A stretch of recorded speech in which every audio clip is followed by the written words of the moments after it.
Apparently, we're live. It's Friday night, party night, formal Friday. As you can see, going to be making some cocktail videos during this live stream.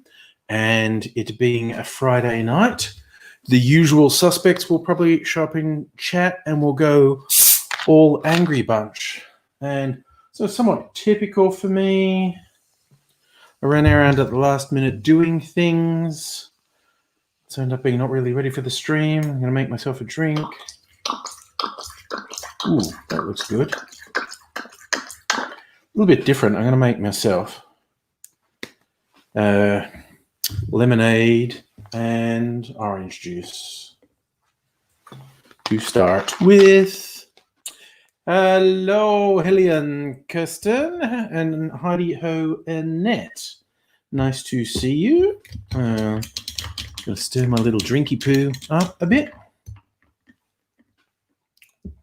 All right. Cheers. Yeah, that's pretty good. It's not as sharp and zingy as blood orange. Still pretty good though. Fresh squeezed orange juice. Well, it's not literally fresh, I guess, because I squeezed it the other day, but it's fresh enough. I squeezed it myself. So that's my first beverage for the evening. And so yeah, guys, oh my God, I don't have my phone. I'm going to have to get my phone because I have to tell Aidsy if he contacts me that it's ready. So I'm just going to leave this. I told you I was unorganized. It's not exactly news.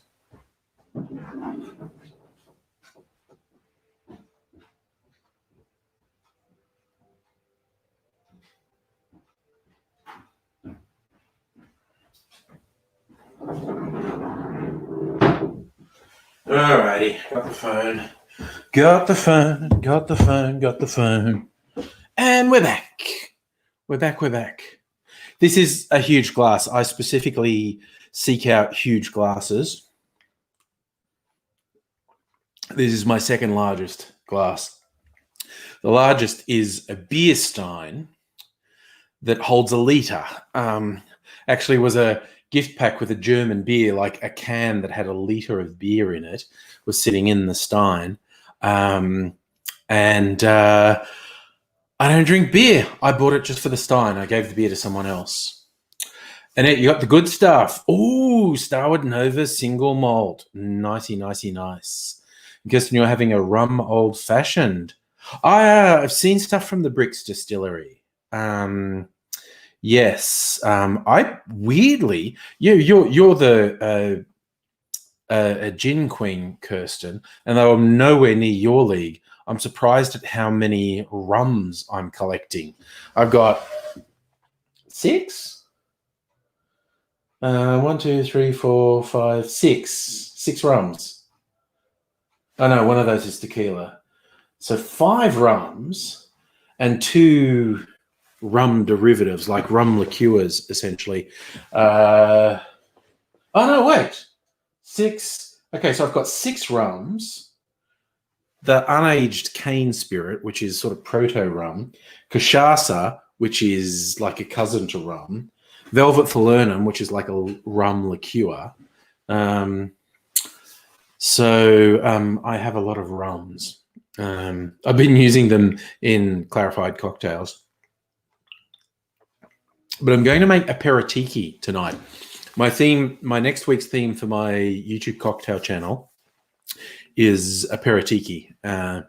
Kirsten will know this one from Wednesday night's Applewood stream. I pre-recorded. I don't know, Kirsten, were you feeling a bit ripped off like me? Like episodes 99 and 100 were pre-recorded. That was, I don't know. I was feeling slightly ripped off with that, I have to admit. But it was still nice to see the interview with Janae tonight. That was quite good. But yes, so like how many live streams have I done since this bullshit started? This bullshit being COVID, of course. If I try and track it down.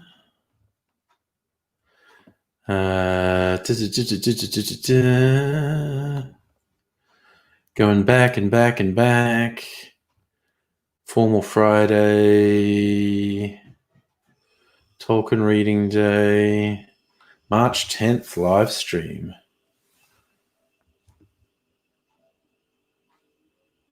I was still doing a couple pre-recorded videos back then. Live from Fortress Australia. I think that was when we... okay, the one I called On Nomi 6 fucking months ago. So this is how we interact now.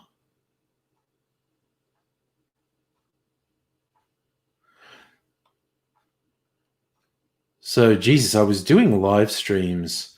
Well, I mean, okay, I've always been doing live streams, I guess.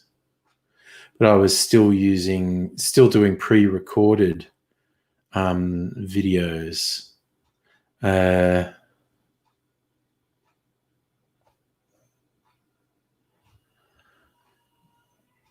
If I count it from the 6 months ago, when I called it Fortress Australia. Oh, wait, I remember the last pre-recorded video I did, actually. I was still posting cocktail channels there. The Shut the Fuck Up for the Protesters was 4 months ago. That was the last time I did a pre-recorded video. Shite.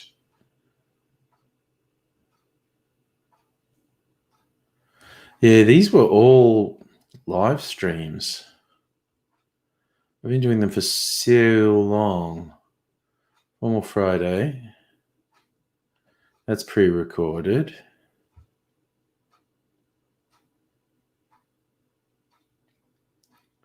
Lulu Day, Oily Josh Day.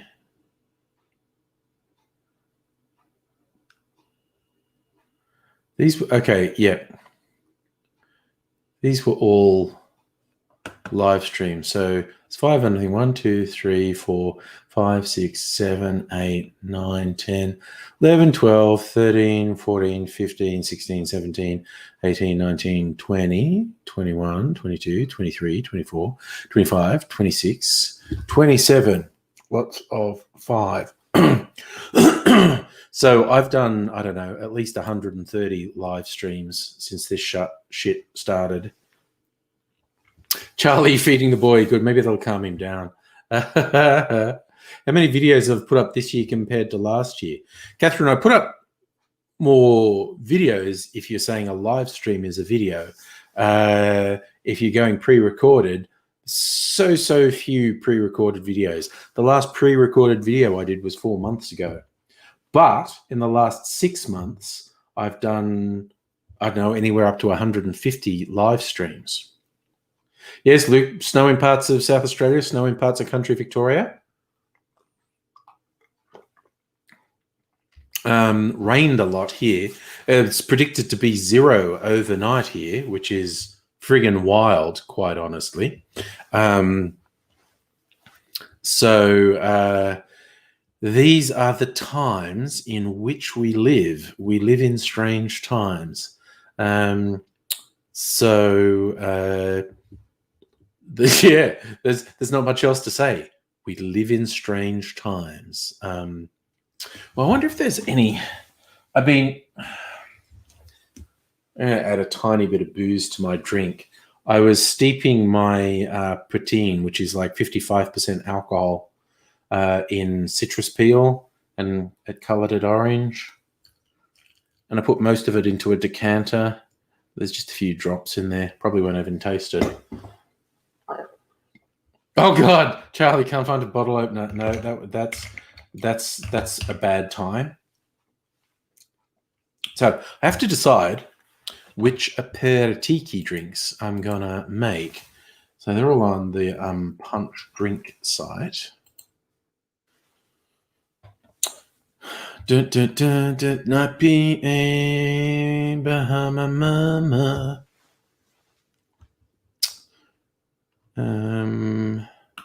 I'll do that one.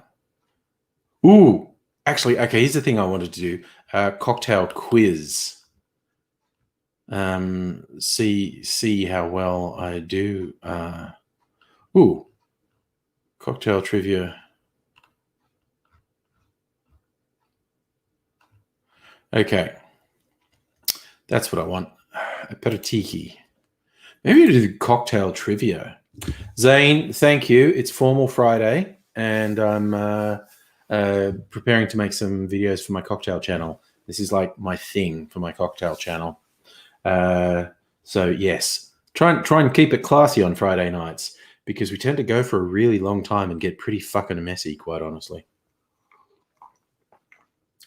So somewhat unusually for a Friday, I'm starting with a fruit juice. I normally get straight into the serious drinks on a Friday night. But I take it. Okay. How much do you really know about cocktails? Oh, it's a fucking game they want you to buy. Oh, I thought it was a thing on the fucking website. Oh, I thought I was going to get to do a fucking quiz. It's the Bahama Mama. Rum, overproof rum, pineapple juice, lemon juice, coconut syrup, pomegranate syrup, curacao, banana liqueur. Fuck me, that sounds good. It's not a Peritiki though. No, I might just make it tonight. So, definitely doing the white Negroni pina colada.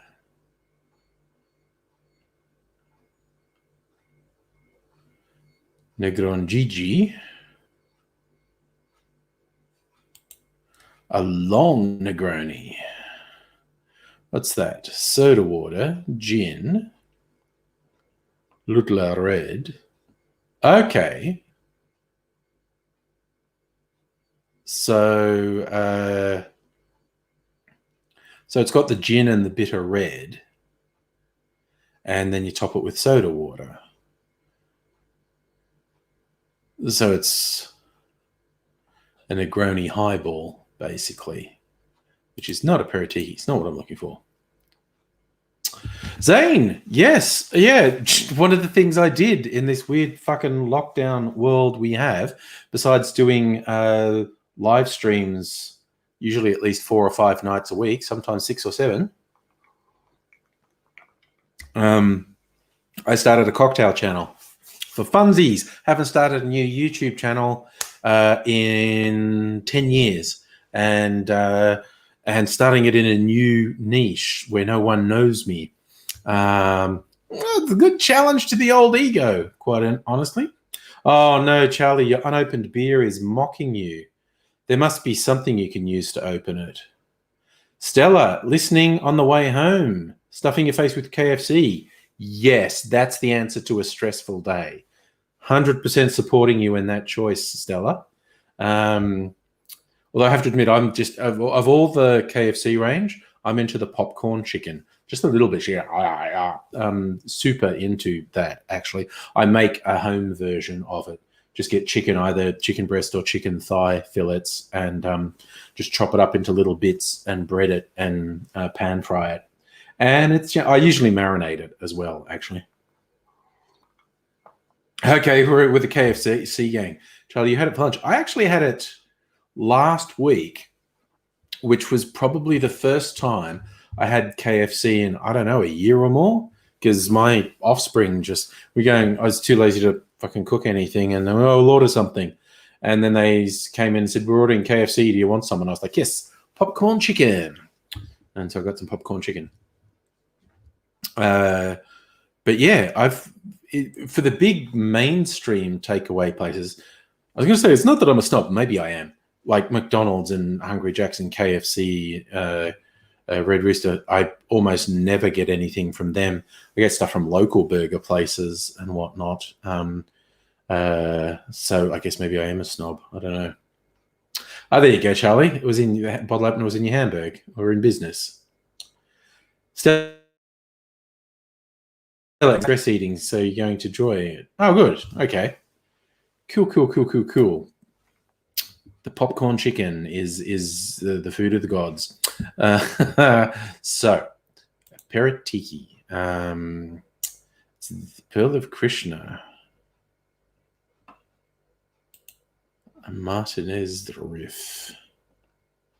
So there's a zombie spritz and the white Negroni Pina, Dante's Jungle Bird, Flamingo Milanese. What was in the zombie spritz again? I looked at these the other night, I know.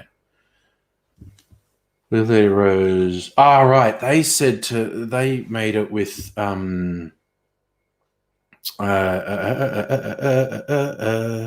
they made it with a red sparkling wine, Cava Rosé. I was thinking of making that with apple cider. But we'll see. So maybe that.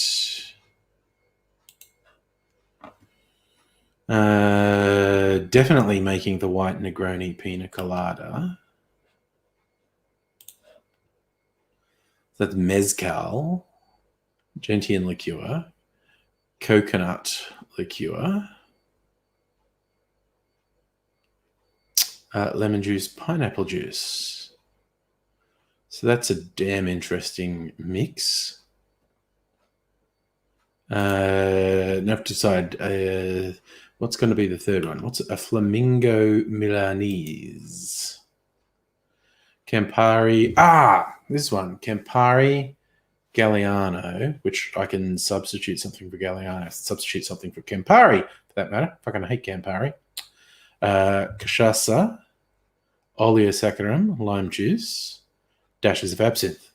That one I'll make. Flamingo Milanese. So I'm definitely doing a white Negroni Pina Colada. I think the other one I was going to do is the Dante's Jungle Bird. So it's rum, Campari, and another Amaro, and pineapple juice. Stella, you make a smoky popcorn chicken that actually shits all over KFC. Actually, not that difficult to do. My homemade popcorn chicken also better than KFC, in my very humble opinion. That's right. I was going to look up and I'm sure I looked this up the other day too.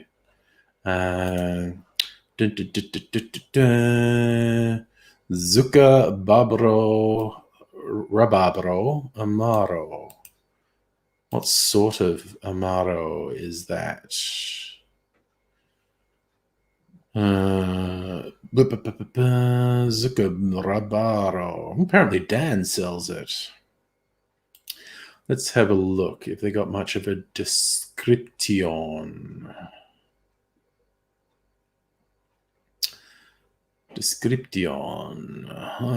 Rabaro. Specialità del 1845. Can get it delivered, apparently. That's okay, I don't want it. So, it's an Italiano herbal liqueur. Rhizome of the Chinese rhubarb plant. Ettore Zucca was inspired by revitalizing rhubarb-based infusion his wife Tilde used to drink. To enhance its properties, Tori turned it into a unique alcoholic drink which he offered to his friends. Hints of rhubarb, fine Chinese herbs, pleasantly bitter, balanced, lingering on the palate. And it looks very, or is it brown? I think it's brown. So I've got to substitute something for it because it's weird I don't have it. Kirsten, you hear that brining chicken in pickle juice is the key to making delicious popcorn chicken. That is a really interesting approach. Because I don't brine the chicken, I tend to make a marinade with a few, it's like whatever's in the cupboard, herbs and spices and various sauces. Stella, you don't make yours often because you'd eat a metric fuck ton of it. Yeah. Might look at brining chicken. That's actually a pretty good idea, Kirsten. It's turned into a cooking show. That's okay. I like cooking shows. We can be a cooking show. It's just going to be a drinking show very soon. Just looking something up. I think this is weird because I'm so sick of this laptop giving me a false image of what the video looks like. Yeah, it looks okay. I look slightly red in the face and I have sharp edges, and I look fucking blue tinged on my laptop. So, did they go up? Ah, okay. See, I've worked out that some of the cool kids with very successful channels upload their videos at very specific times, which is 8 p.m. our time on a Monday, Wednesday, and Friday. So I've decided that's when I'm putting videos up too, because maybe they know something I don't. Charlie makes a really good schnitzel. See, we're all going to cook for each other at some point. Hey, Justin, how's it going? Kirsten, you brine it, then you bread it with herbs and spices. Yeah. Charlie puts mustard in the egg wash. Also sounding good. I think all this isolation is making us all antsy. We want to talk about I'm going to be making people drinks, making people food. It's going to be all good. Trying to think what to. Here's their actual website.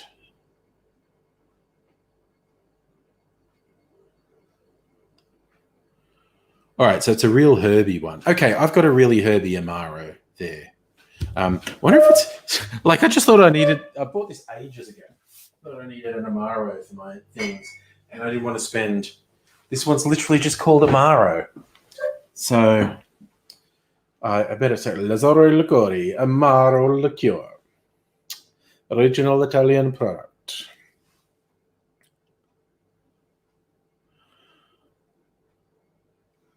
Product of Italy. Wonder if I could. I'm just going to have a straight sip of this. I have used it in drinks. I've used about half the bottle, or a third to a half of the bottle. But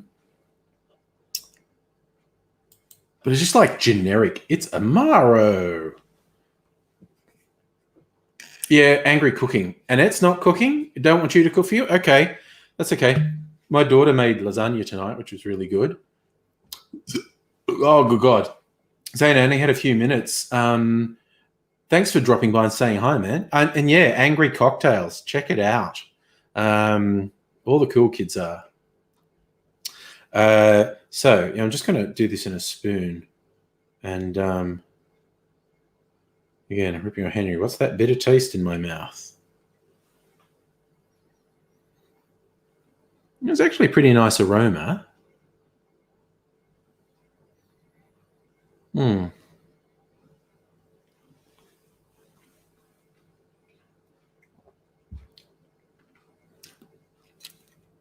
not bad. I mean, it's bitter. It's an Amaro. It's bitter. It's got a late on the palate is very bitter. It's got a not unpleasant medicinal herbal quality like a lot of Amaro have. Let me use that. Andy, Rocket Ace. Sorry, Andy Ace, Rocket Fuel. It's actually really low alcohol. Oh, well, it's 25% alcohol. So aromatized wine. Stella, cooking up a French chateau. That's right, we were getting a French chateau, weren't we? Yes, definitely. French chateau, homemade wine, yelling at the French. Cut that French shit out. Just on the latest on the Victoria lockdown, there is no latest. We're not getting any updates till Sunday. But we're hoping for good news. We're hoping for a bit more freedom than was predicted because the cases have dropped faster than the projections. Fox Fate, all the cool kids. Why I'm not sub to cocktail? I don't know. Fox, why aren't you sub to the... And it wasn't everyone sub to the cocktail channel, honestly.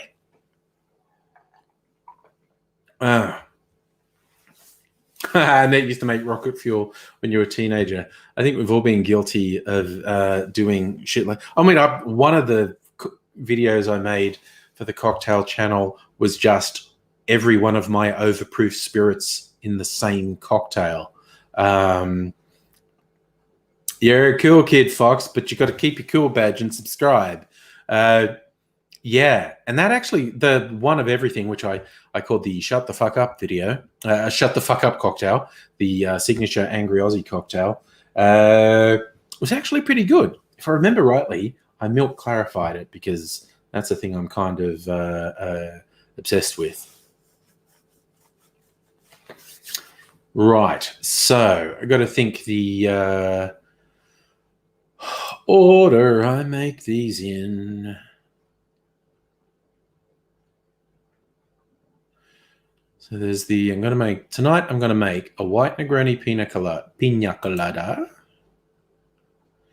a flamingo Milanese,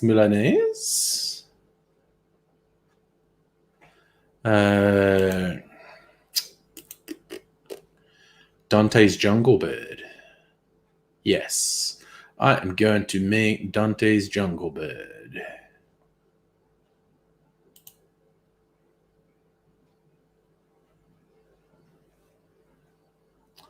The Milanese. Christ wants 1.5 ounces of Campari. Get fucked. No way. No way am I doing that. Okay.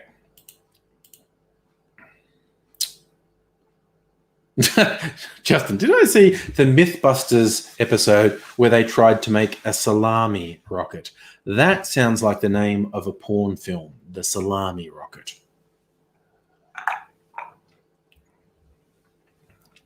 Dude, this thing with Aperitiki, there's this this article on the Punch Drink site. For nearly half a decade, we've been celebrating Summer of the Spritz, seemingly unending parade of orange-hued Aperol spritzes, serving as Trojan horse stateside, inspiring countless bubbly, low ABV variations. Rise of the Spritz and the Aperitivo category has run tandem with the revival of Tiki. Both in its original form and new takes on the genre seek to reckon with its complicated past. They're talking about cultural appropriation and racism. Of course, Aperitivo and Tiki are worlds apart culturally, but place two pervasive trends in proximity to each other, it's practically inevitable they'll end up in a portmanteau. Portmanteau, enter Aperitiki. While the features of each seem divorced on paper, low ABV versus high ABV, minimal versus layered, the complementary bond of these two drinking traditions makes sense when you begin to dig a bit deeper. Consider the built-in spice profiles packed into bittersweet and botanical-rich Amari and Aperitivo liqueurs, which align with the Tiki hallmark, layering spirits and complex proprietary blends of spice-driven syrups and fruit juices. More importantly, matrix of sweet, sour, bitter works together, unlocking new ways to see ingredients that wouldn't normally meet in one drink. Aperitiki was just something we started sticking in our vocabulary, says Lyndon Pride, co-editor of Dante and newly opened Dante West Village in Manhattan.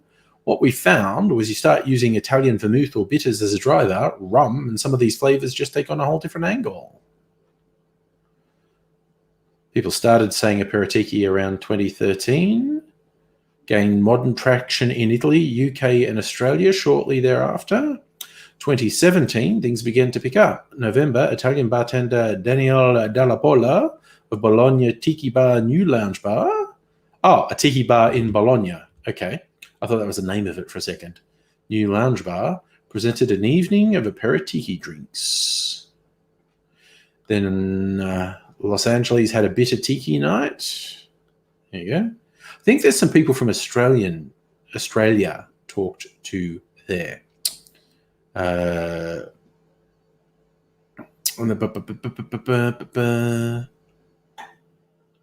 Let's see. Farm Boys, White Negroni Pina Colada. Isn't just an American curiosity. If you take a trip across the Pacific from Los Angeles to the harbour city of Newcastle in New South Wales, Australia, you'll find Aperitiki drinks tucked into a more traditional tiki experience at Blue Kahuna's. We're not sure when we saw the term Aperitiki, but it just sort of formed beautifully with the fun nature of our brand, says Prudence Farquhar, who owns Blue Kahuna's with Byron Mazzanotto.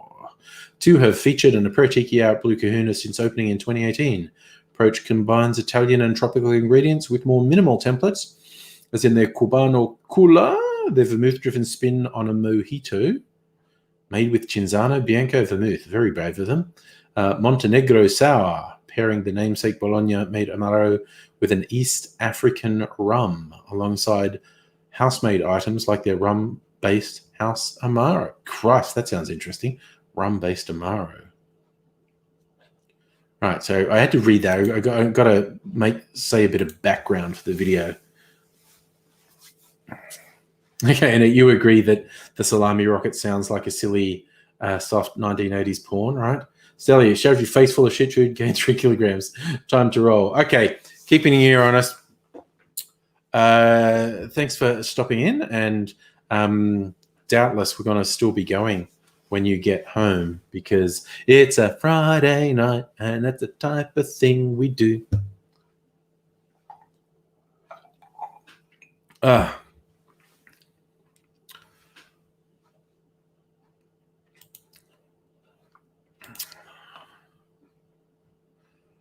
So yes, that was a peritiki.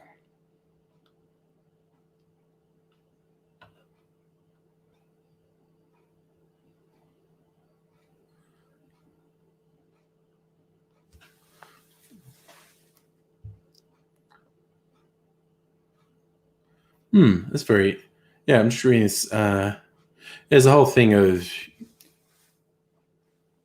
aperitivo is traditionally bitter and tiki is traditionally sweet. Aperitivo is traditionally low alcohol. Tiki is traditionally high alcohol. But the weird opposites seem to attract. So yeah, nobody, good evening to you. I hope this Friday night finds you well. As we all move on through this world, I want to try the other actual drink they had on here. Be in a very tiki night. Their rediscovery of the Bahama Mama. In fact, okay, because this just sounds really good. 1 ounce of rum, Jamaican rum, 3/4 ounce of overproof rum, and pineapple juice, lemon juice, coconut syrup, pomegranate, curacao, banana. That all sounds really good to me. And I want to try that. In fact, I might even make that one first, get a little bit prepped before making cocktail videos, as it were. I want to see.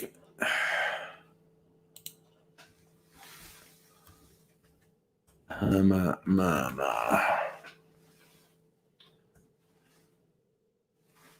Okay. All recipes. I don't know who you are. I don't know who you are.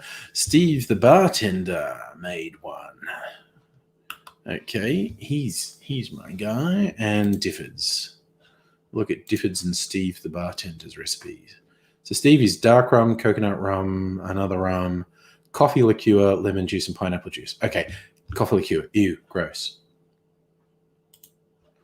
And Difford's is Jamaican rum, overproof rum, coconut liqueur, coffee liqueur. That's interesting. They do a coffee liqueur too. So that is apparently thing. Okay, well, I like the sound of this one way more. Jamaican rum, overproof rum, pineapple juice, lemon juice, coconut syrup, pomegranate juice, curacao, banana liqueur.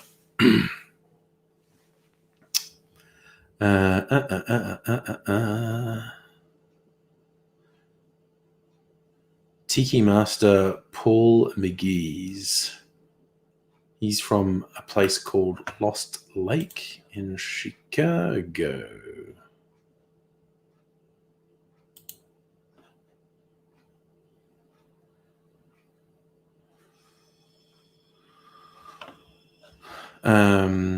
Okay, they fucked up their HTML.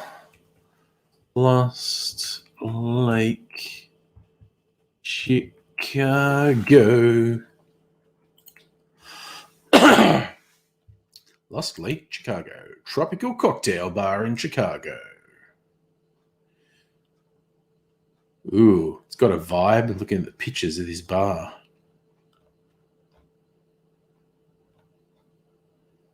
Damn. I shouldn't be looking at places I can't go to.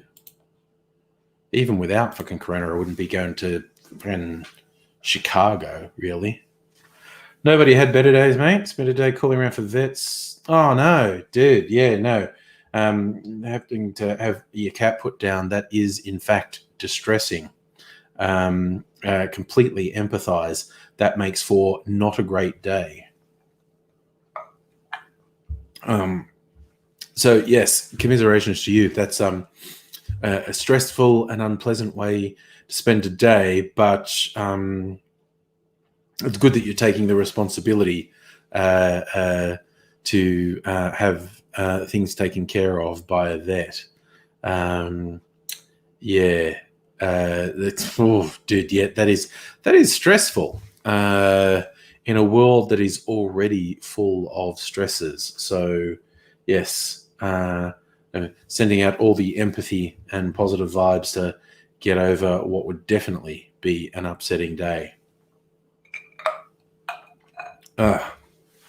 So, yes, deep sigh. When was the last time we actually got hit by a car? Ugh. And Mimsy was the replacement cat. Yes, it was Mrs. Angry's previous cat, Fergal, and and she wanted to replace Fergal straight away. So we went to the shelter, got another rescue cat, and it was Mimsy, who is still with us. Oh, yeah, your best mate's cat's 15 years old, not enjoying life. Mimsy's about that old, but she's still doing okay. But we recognise there, limits to how long she's going to keep being okay as well. Yeah, there's the two-edged blade of having a pet. If you enjoy the companionship of a pet, you obviously have a lot of good times with that pet, but ain't nothing lasts forever in this world. So yes, it's always the risk when you get a pet, the inevitable thing. God, now I just want to flip into Star Wars geekiness. Someone's saying, like, you realize because Chewbacca, the Wookiees, live for hundreds of years, he probably sees Han Solo as a pet because that comparatively doesn't live long and is also kind of dumb and probably humps people's legs. From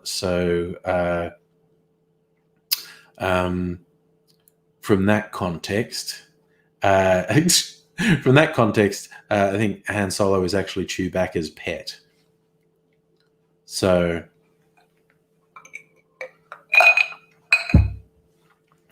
just throwing that out there, Han Solo is Chewbacca's pet. Not an original concept. I did see this mused upon on the interwebs, where, of course, all sorts of silly fan theories abound. And I love that about the internet, honestly, that people come up with very, very fun and silly theories about things. There'd be something. What's your favorite fan theory? Your favorite headcanon for some fictional world where you or someone else has put some pieces together and formed a possibly plausible theory for something that was never actually in the text, but you can believe it should be. Like relationships and it's like, you get the really weird ones. There's a famous one on YouTube that the movie Snowpiercer is a sequel to Willy Wonka and the Chocolate Factory. Kirsten, you want to stop online shopping? Oh, I've been doing a fair bit of it. I've been trying to buy stuff apart from booze. Mind you, because I'm almost out of Okar Gold, I did go shopping on the Applewood site again, bought some more Okar Gold, and I decided to get Coral Gin because I thought that would be an interesting, different one rather than getting another fruity one. I get the coral gin, which is supposed to be a bit salty. Oh, you poor brother's being inundated with packages. So your brother has to receive. Does your brother live in Sydney? Your brother has to receive them because you can't get them, or it's too high a risk that they won't come to you in quarantine. Nobody, your brother buys stuff on eBay. Yes. I've been getting some, household things, some clothes occasionally, booze. What was the next one I was going to get? There was definitely something I was going to get. Well, I'm actually almost out of Curacao, so I'll probably get some more stuff from Marionette when I use up that Curacao. What I'm doing is waiting for Sunday to find out what restrictions get eased in Melbourne. And if I can actually go across town to the Bitters Lab, I'm going to.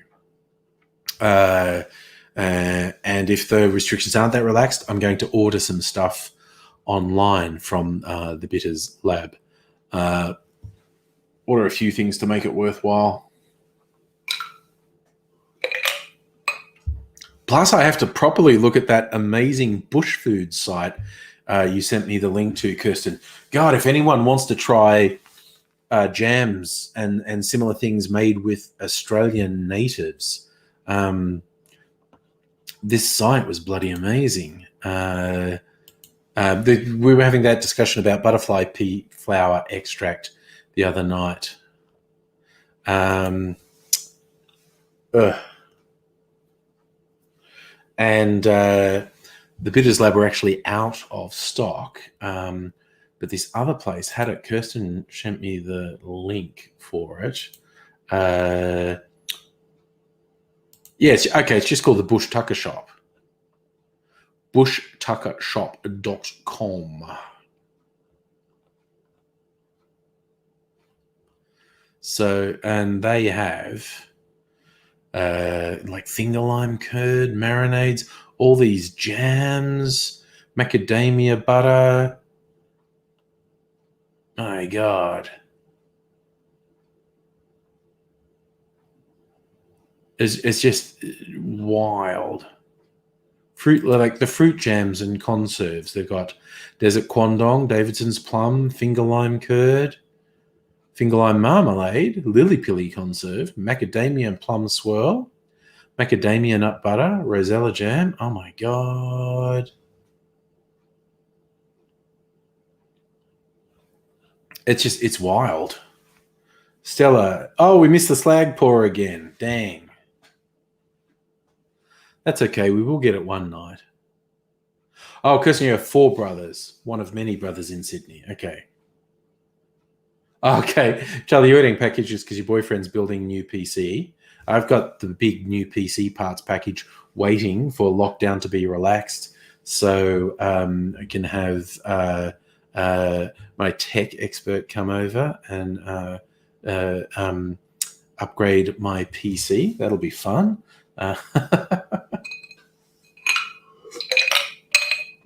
But so yeah, I'm really hanging out for Sunday night. Well, it's not Sunday night, it's Sunday morning or Sunday lunchtime.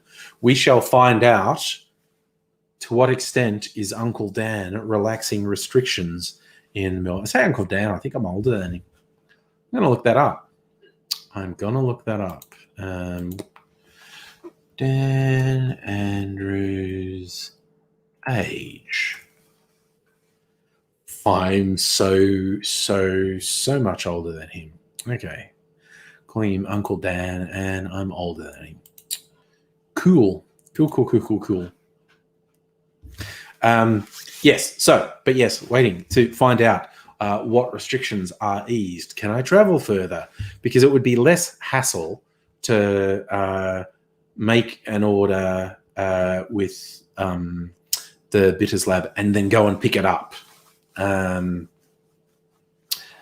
Which is what they were doing before lockdown. So if we're being relaxed, I'll just contact them and saying, hey, you're going to be there to do pickups again?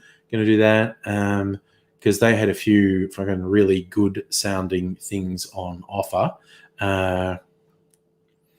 Kirsten, I think that's a bit more apt. Uncle Dan is Dan Murphy's. Yes. Yes. Okay. We'll swap the back. I shall never call Dan Andrews Uncle Dan again. Uncle Dan is Dan Murphy's. Nobody, you find it funny, a high-income earning IT professional hires tech help you build and fix your own stuff. You see, I'm not technical. I'm a business analyst. And look, yeah, admittedly, because it's all the components are plug and play, I could watch some YouTube videos and I could probably do it without too much drama at all. But Abigail was keen to help. And so I'm like, yeah, because Abigail lives over where the Bitters Lab is. So that'd be like two birds, one stone. As soon as Abigail's ready, I'll drive over and I'll get you and pick up some stuff from Bitters Lab and bring it here and take you back. So, yeah. Don't forget Wonder Foam. Oh, okay. I've got to check if they have that in stock because they don't have the butterfly pea extract. Only Bitters is the name of their website. Right. Only Bitters. Ooh, it remembered my fucking shopping cart. Okay. Wonder Foam.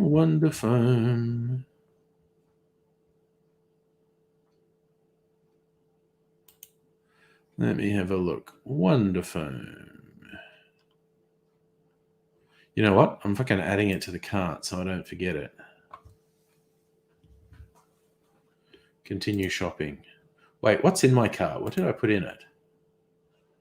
Oh, yeah, made nice sweet vermouth. Yeah, that makes sense.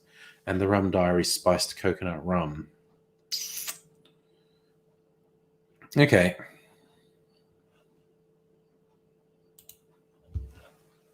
So.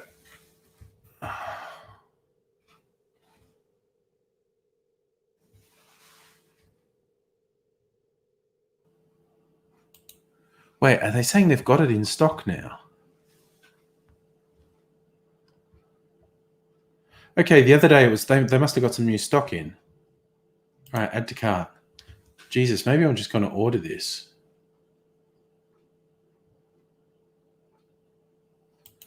Ooh, I'm spending a lot of money at the Bitters Lab.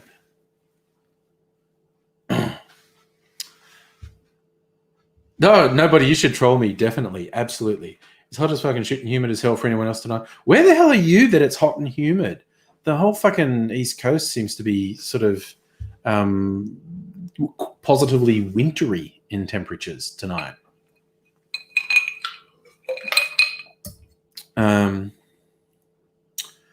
Okay, so Queensland. I wasn't sure if Queensland got the cold weather or not. Because, yeah, all up New South Wales and Victoria is unusually cool. Like, in fact, tonight seems likely to be the coldest night of the year, which is weird as hell to get the coldest night of the year in late September. That's fucking weird. Normally it would be in July. That's normally the coldest month in Melbourne. And it's very windy where you are, Charlie. Okay, so Queensland is a bit hot. Okay. That's good to know. Maybe I'll just order this stuff from Only Bitters and not worry about... except, then there's postage and it's the whole hassle and how long does that take and whatnot. I can wait till Sunday to find out if the restrictions are going to be relaxed. But I'll keep that stuff in a cart so I can remember what I wanted. Kirsten, you're freezing. Come to the conclusion, temperature panel in hotel rooms just for show. Oh, no. Yeah. You can... Mysterious figure coming through the kitchen. I was in everyone's way in here. Right, I reckon I am going to make this Paul McGee's recipe of a Bahama Mama. because I really like the sound of it. Combine it into a mixing tin, shake, strain into a hurricane glass filled with crushed ice. I can't be bothered crushing ice. I'll put it in my... I'm just going to put it in my freaking tiki mug with a big thing of ice. Because I am lazy. Right. Righty ho. You're lucky I don't steal your strawberries, by the way. I was thinking of... Because when Les made that syrup, I was thinking, oh, yeah, I could mulch up some strawberries and then soak them in alcohol and have a strawberry liqueur. But strawberries are really cheap at the moment. Like, this is definitely the peak season for strawberries. Only cost a couple of dollars a punnet as opposed to off season when they're like $6 a punnet. But nobody, look, dude, that's a completely legitimate thing. An unfortunate drinking incident, losing interest in alcohol, that's an absolutely sensible approach. I love that, Kirsten. Your crochet blanket is big enough to keep you warm as a blanket as you continue to work on it. Ooh, Charlie's having martini. Nice. Kind of tempted to do that as well, but I am definitely going to make this Bahama Mama. So I think I have to get 2 sorts of rum. Curacao. Geez, I have to get a few things. This has a lot of ingredients.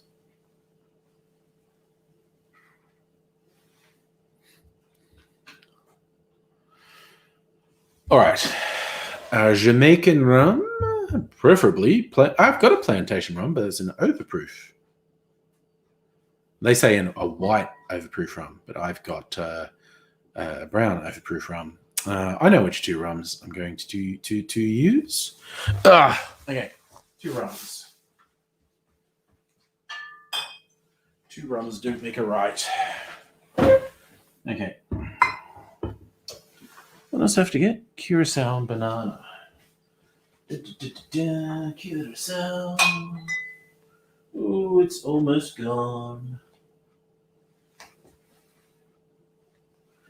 Let's put the banana liqueur.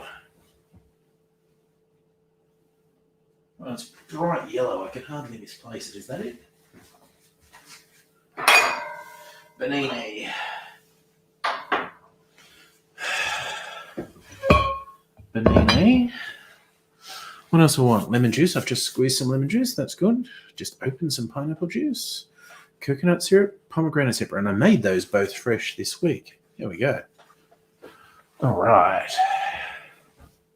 So we want pomegranate, lemon juice, and coconut. All right. So many ingredients. Okay. Here's rum, pineapple. I should have got pineapple all of that.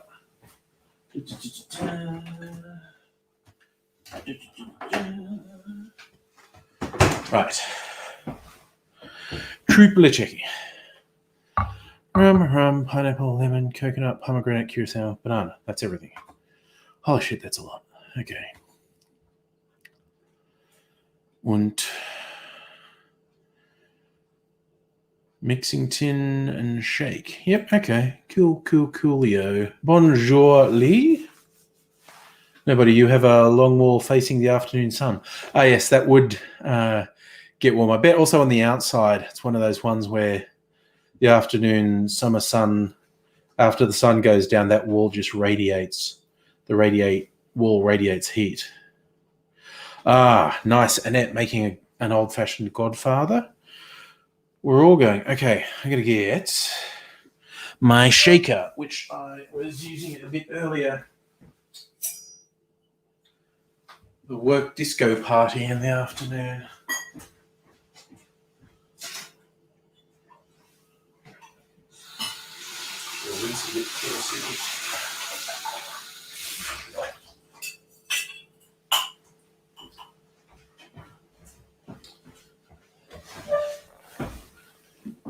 Which, yeah, the work online disco party, which we're doing once a month, some people really get into it.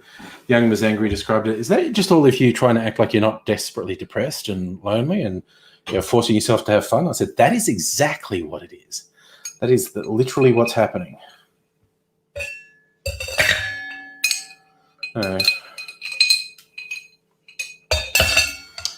Put some ice in my shaker.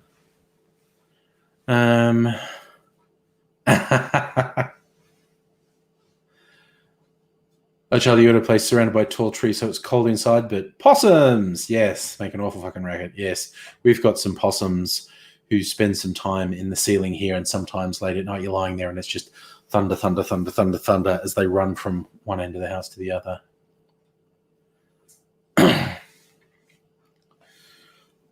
All right, a little bit more ice, I think. So,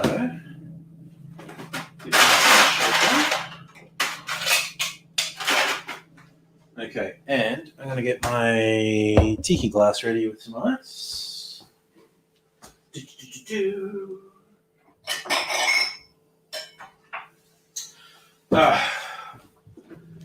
Everything of ice. Big cube of ice from my big ice cube tray. Great. So that can be cooling down. With a big thing of ice in it. Now, I didn't get the jigger, did I? Right, jigger. Let's get this party started.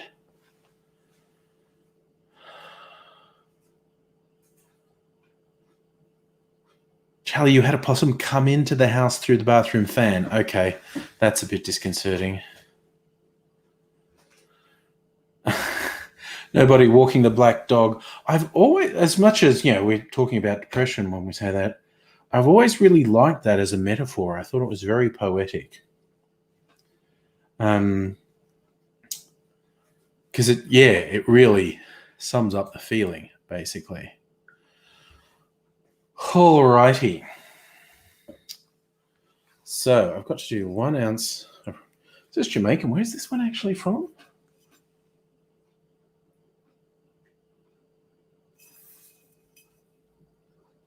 Venezuela. It's a Venezuelan rum, which is not really Jamaican. But anyway. All right. So 1 ounce of that rum. 3/4 ounce of overproof rum, which I have here. Plantation overproof. 69% alcohol. Nice. Do 3/4 ounce. Right. That's what? 1/4 ounce of Curacao. This glass stopper is annoying. Okay, 1/4 ounce of Curacao. 1/4 ounce.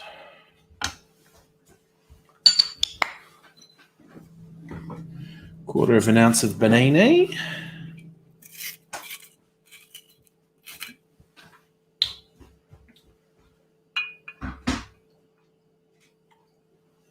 Quarter ounce banana.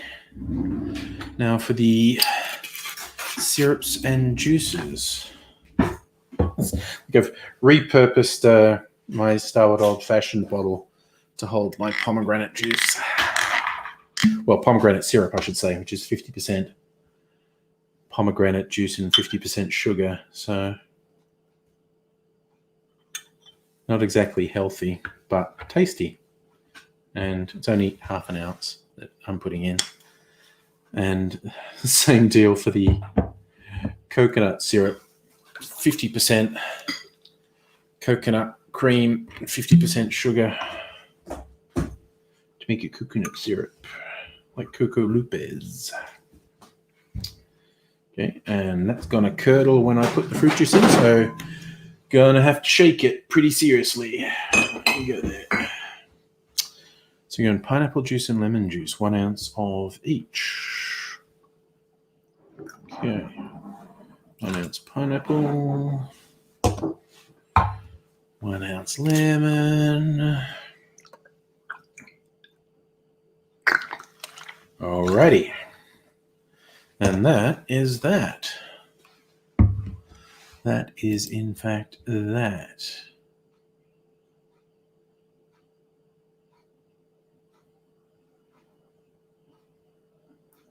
Yes.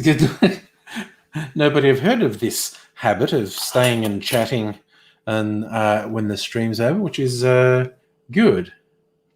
Okay, so now the lovely sound of ice.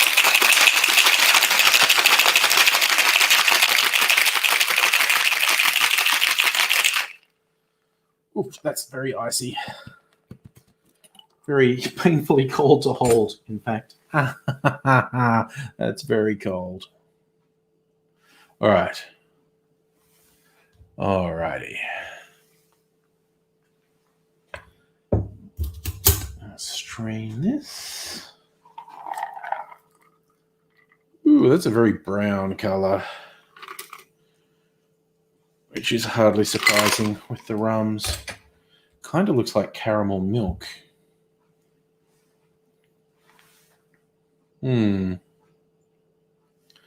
Maybe should have used a white rum. But I'm a fan of caramel milk. Nobody even showed your face on camera.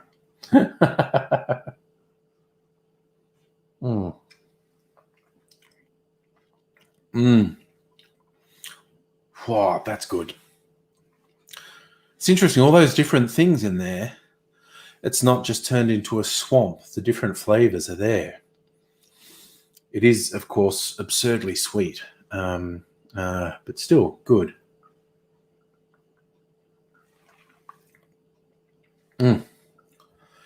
Oof, yes, the rum still comes through from all the sweetness. Tell you what, one of these ones, I think I was ranting about this last night as well. One of these things I'm going to make has instructions say it's like 1 bar spoon of actually it must be the one that I'm not making that said that, but there's one of the recipes that said like 1 bar spoon of vodka. It's like what is the point in that? You're not going to taste it.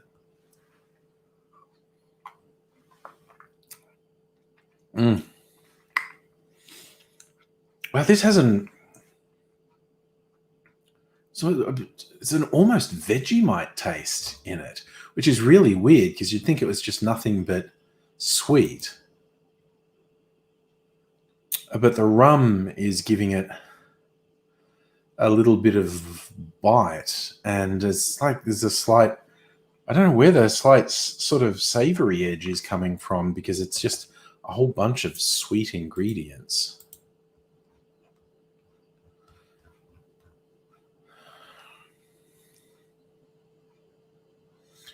Was it the zombie spritz that had those ridiculous things in it?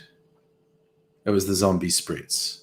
1 bar spoon of banana liqueur, bar spoon of absinthe you'll taste. Bar spoon of banana liqueur you probably won't taste. Bar spoon of vodka you definitely won't taste. They're just being silly, honestly.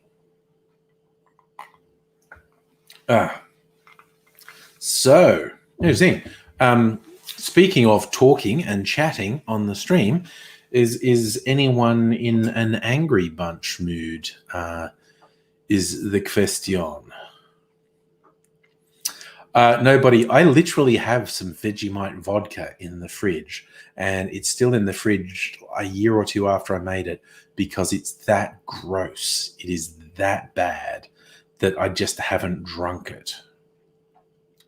So, yeah, it kind of, I had this abstract idea that it would work. And actually, I made what did I make that was vaguely palatable? A martini, I think.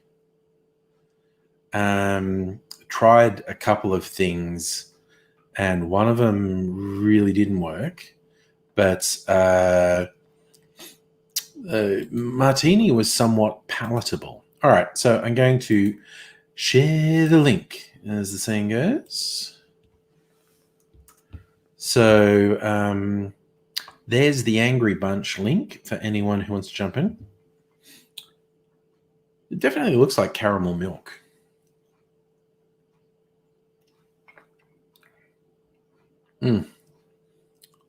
It's okay. I think it's the coconut and maybe I'm putting suggestions into my own head.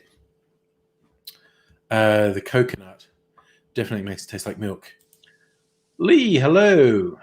Hello. Yeah, it's going good.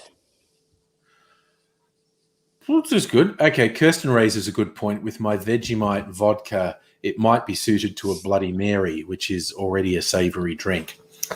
I also don't like Bloody Mary, so I don't know. Actually, maybe I do. I got taught to eat things that I never used to eat, including tomato. So maybe tomato juice is okay now. I don't know.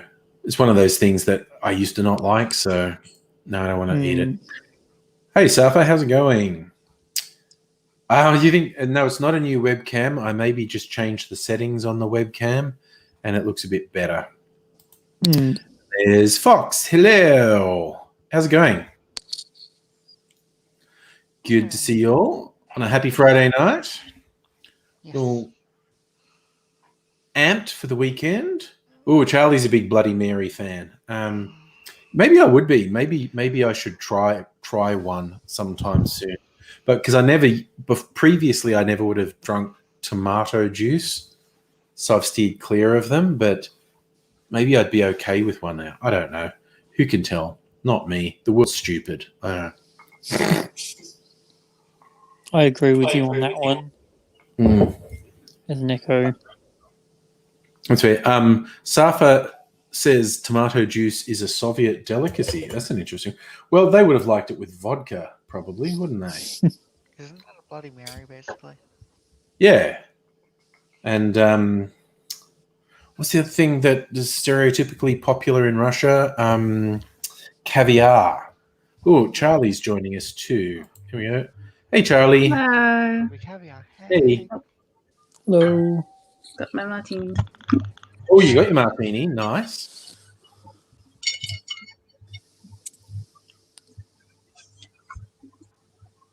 Oh, okay. So Locust Strip, yeah, that popped up the other night, a channel called Anime and Hentai Community, and that's your original account. Okay. And that's why I was really dubious when that popped up. I thought, what is that? Give that.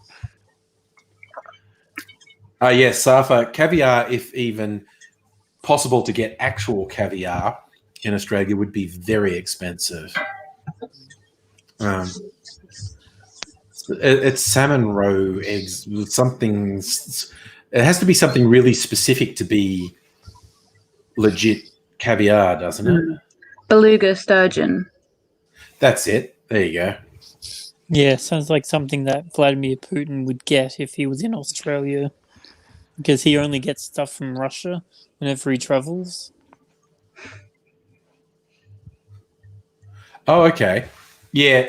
I think if you try and bring something like caviar through customs, you can look forward to getting a really huge excise put on it.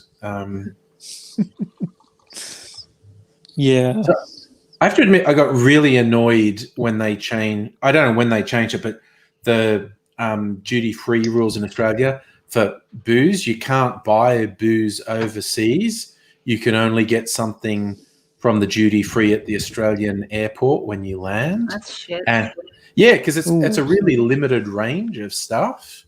So if you happen to be somewhere overseas and you find something really cool and unusual, you can't really bring it back to Australia, which, is pretty sucky. So, yeah. When did that duty-free get changed? I don't know, but I don't travel internationally much. And in fact, God, the last time was probably bordering on 10 years ago. I don't know, 8 years ago, last time I travelled would've- to the UK.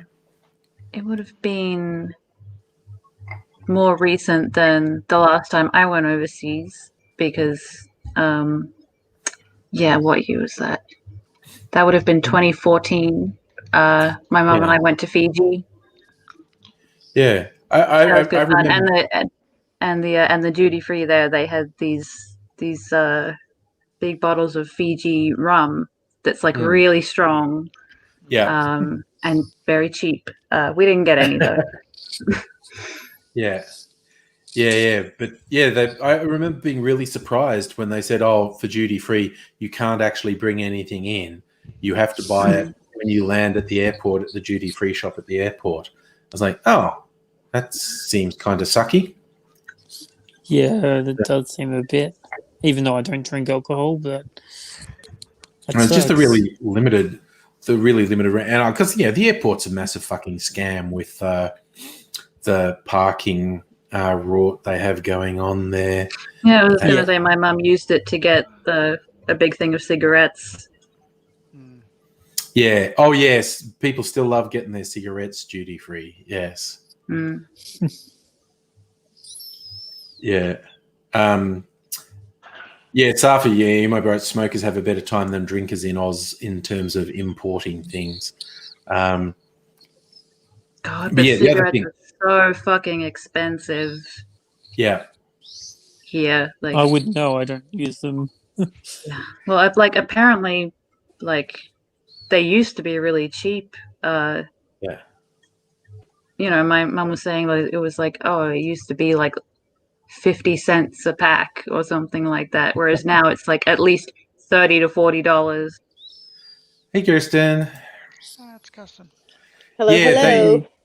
Like we're talking about, particularly with spirits in Australia, over 50% of the cost is tax, but cigarettes, over 75% of the cost is tax, which I'm completely in favour of. So, because there's no positivity to cigarette smoking. There's no safe level of cigarette smoking. You can drink in moderation. You can drink with comparative safety. And the ciggy tax pays for Medicare like several times over. all those selfless smokers sacrificing their lungs for everyone else. But Safi, you don't get. Oh no, you definitely don't get tax-free alcohol on domestic flights. You have to be coming back from an overseas flight, and then you can get them in the overseas terminal before you go through customs. So I love Nobody's description of Brisbane Airport, a nightmare to get away from. Road signage was designed by a brain-dead piece of seaweed. So, oh no, that's a lovely, colourful description. When Don't I hold first back, went no, to Verdi. when I first went to Adelaide from Victoria, because I'm actually originally from Melbourne. Yeah, as you know, Angry. Yeah, that a girl said to me on the plane that I was just happened to be sitting next to on the flight because she was the passenger sitting next to me. She said to me, "Adelaide is easy in and easy out." I'm like, "Oh, okay." Well, that's what they say about the people from Adelaide too, eh? Oh dear. Lucky none of my Adelaide friends are on here. I'd have to answer to them.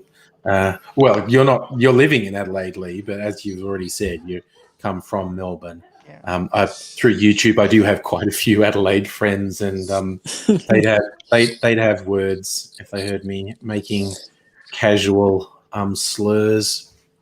I consider myself Adelaidean. You're an I've lived here Adelaidean for long now? enough. You've adopted it? Check out my blanket. Oh, yeah. So Oh, that's beautiful. it is huge. Like, Yeah, I'm going to give you... Oh, yeah. and That is huge. Oh, my God, that's so good. It's pretty good. I had a nap underneath it tonight. That's cool. Well, this afternoon. Yeah, nice. Because napping is basically the only thing that I can do. So Yep. I do a lot of it. So is it 5 more days or? Yeah. Yep. 5 days. Tomorrow And then we get our second test. Ah, good. So that's day 10. Wow. You mean Uh, second test for COVID, or Yeah. Yeah. ooh, that must hurt. It's not so bad. I think they've changed how deep into your nose they go. There are 2 So- different tests. Yeah. It's definitely one they just- much more pleasant. Yeah. Oh, that's There's, good. you must be getting the one where they just kind of fiddle around in your nasal cavity, as opposed to the Yeah, other it's one really- where they get to the back of your throat. through your nasal yeah, You cavity. just go, I don't know. cool. I don't remember if I mentioned this last night or not, but like I had to go to the doctor yesterday, because my throat's fucked up, and Mm. yeah, I get a thing of antibiotics for a throat infection, and the doctor just like had the shittiest bedside manner. He just jammed a Mm. swab right down my throat with no warning. Oof. Yeah. Oh no, I would have punched him. Yeah, that's it's not fair. Not my, just I couldn't get an appointment for my usual doctor until like Yeah. 2 weeks, and I'm like, I'm not fucking waiting that long. I need to That's have too this much, thing yeah. too. It's so Yeah. fucking painful. Yeah. Needed the antibiotics. Yeah. So the more I drink, the less I care. Yeah. Martini medication. That'll work. Yeah. Hi, That's what Abigail. I've been By the way. using to medicate my feelings for many years. Yeah. Yeah. And I think That and Annette food. makes I think Annette makes a fair point. A doctor would be unlikely to just jam a swab down a man's throat without saying something. I think that's a fair Yeah. point. I usually say things like, I'd prefer if you buy me dinner first. Yeah. Those kind of things. But then Oh, again, gosh. I'm that sassy girl. It's like, yeah, he was acting all impatient and shit, even though Yeah. I had to wait an hour to be seen. Damn. Oh, of course. How rude. Yeah, what do you Uh-huh. say to rude people? Just smile and go, sorry? Sorry? Or what? You look very dressed up, Lee. Oh, Are you going well, somewhere fancy, or is it formal Friday for you? Formal Friday for me. Yeah. Got to set standards. Sorry, I'm still in the pajamas that I've been in all week. Should I change? I'm just in a t-shirt That's fair. and I did. pants. I was watching a show when the guy had the thing for webcam meetings. It was pajamas that were made to look like a suit. It was pretty funny. It's just like he's doing his webcam. Yes, I am wearing my suit for this meeting because it feels really odd that you drew attention to the fact that you're wearing a suit. Oh, it's just because I'm wearing a suit. No reason. And then it sort of cuts along. He's actually wearing Oh. these pajamas that are printed to look like a suit. So Honestly, when I saw Charlie's shirt, I instantly thought of Where's Waldo or Where's Waldo. yeah, you would I probably don't know. get that. in- Last Friday, Charlie was in multiple outfits, so I think you get a pass this Yeah. week. It was a whole Yeah. fashion parade last week. That was Yeah, Yeah, it was fantastic. pretty great. Yeah. Well, because it's like I have all these clothes, I know where to go to wear them. Yep. So show May as them off. well. Yeah, May as well do a fashion show on stream. Fuck it. definitely. Most Exactly. definitely. Mm. All right. See, now I'm just like looking over So- at my wardrobe, like, what can I put on? So I've got a Cheetah's cocktail going tonight. It's Yeah. a cocktail mixer called Batch & Co. This Oh, yeah? is spice pear and fig, and I've mixed it with a Australian bush gin, which is really delicious. Ooh, nice. I used to love the gin and tonic back in the day. Yeah, there's I some do. Yeah, I love a good gin and tonic. good gins, good tonics. Mm.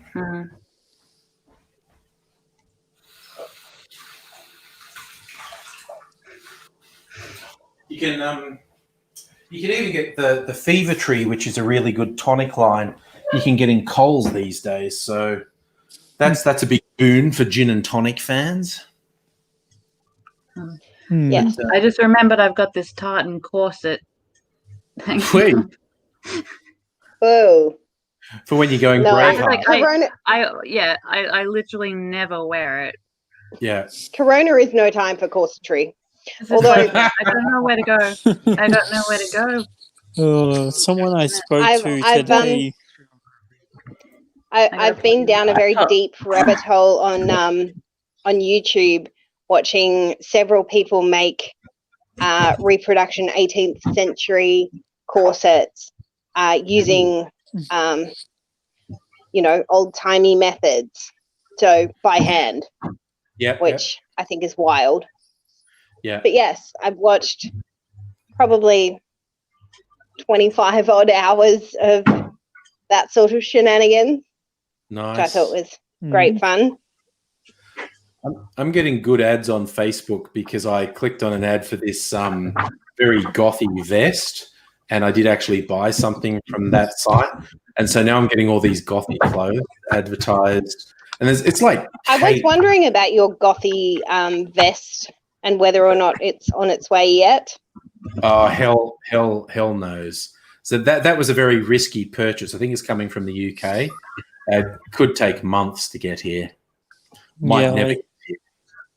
I spoke to someone today, and she believes that COVID was created in a lab, and I'm like, anything's possible. Oh, it's because fucking media keep running stories of people saying it. And that's like Yeah. mainstream media.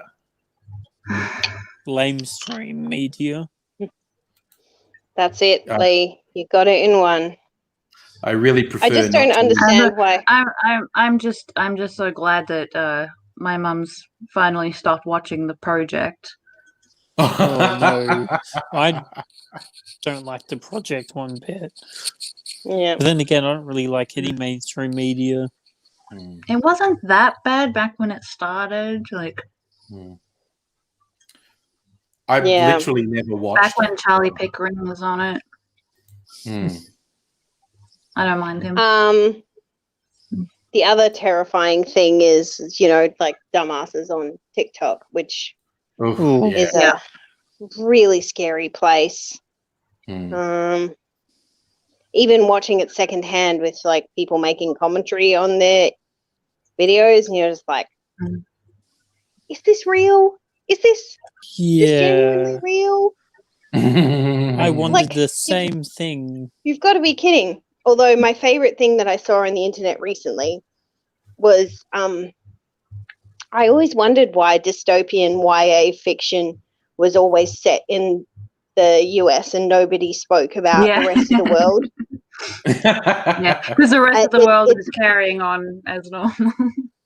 Because the rest of the world is chilling, and they've just let America go to hell. Yep, hell in a handbasket. Like, fuck them. That's it. Yeah, they're too far along. That's the whole problem. Oh dear. My friends in Vancouver are like, it's very smoky where we are because of the fire from California. The fires in western the US. Yeah. Yeah, they're getting what we got last summer. Yeah, they really are. Pluto, you dropped your ball. Safa, to be honest, hotel quarantine food is fucking awful. It was fine for the first couple of days, and now it's just gone to absolute dren, and I don't want to eat it anymore. Oof. So, yeah. Oh dear. And they keep stuffing up husband's dinners. Well, everything, because he's gluten-free, and we keep getting food that's gluten-y.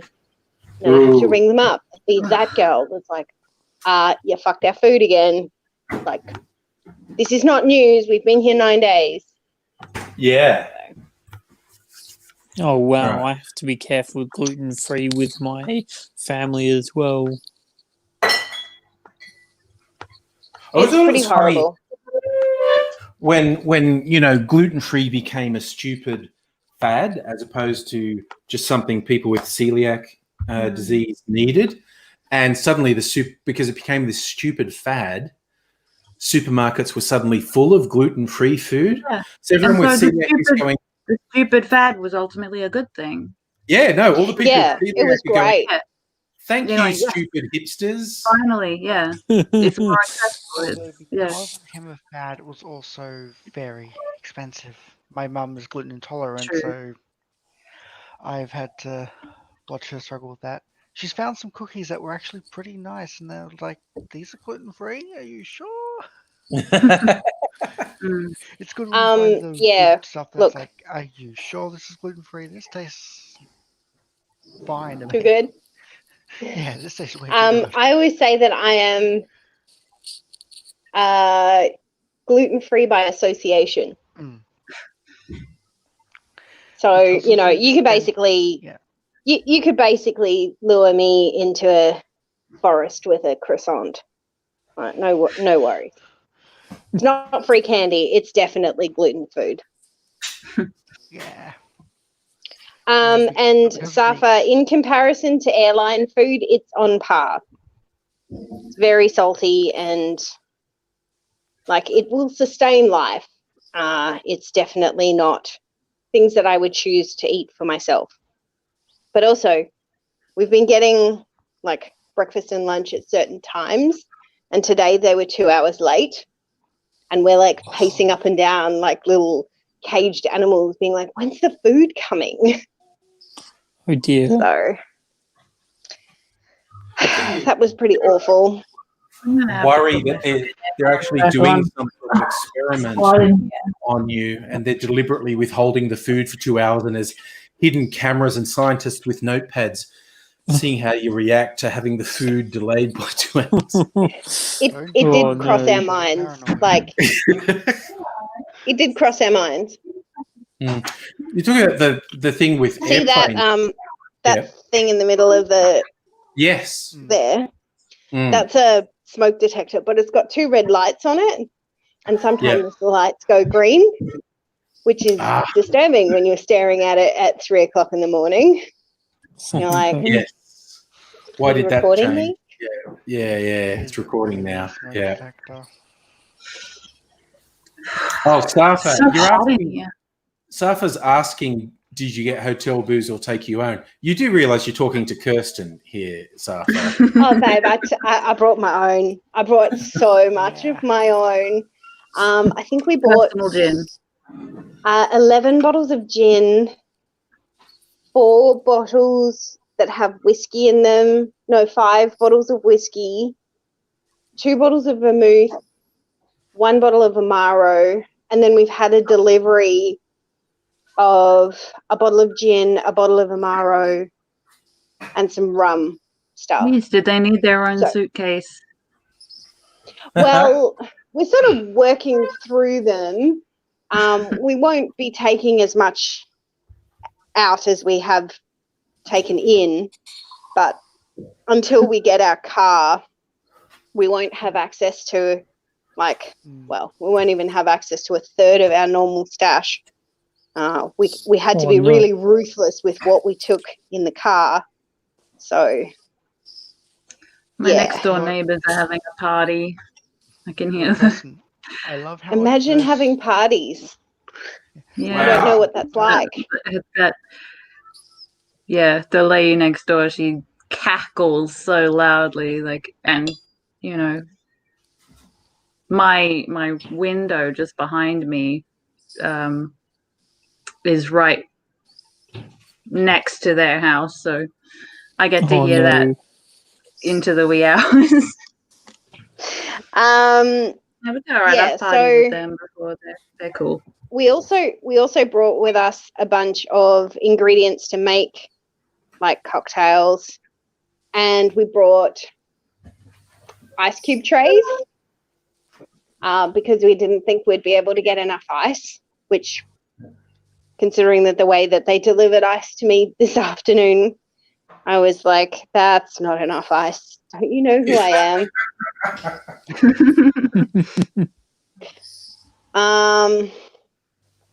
But yes, what was I going to say?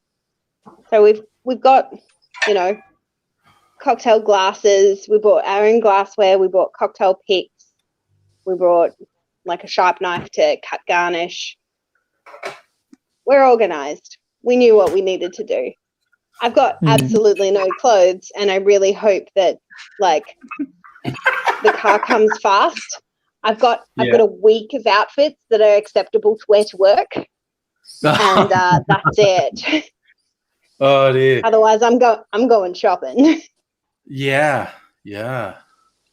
So you guys, if I'm going to make a video now, will I switch off my microphone and let you guys converse amongst yourselves for 10 minutes, or do you want me to leave the microphone on and make fun of me while I do it? I don't know.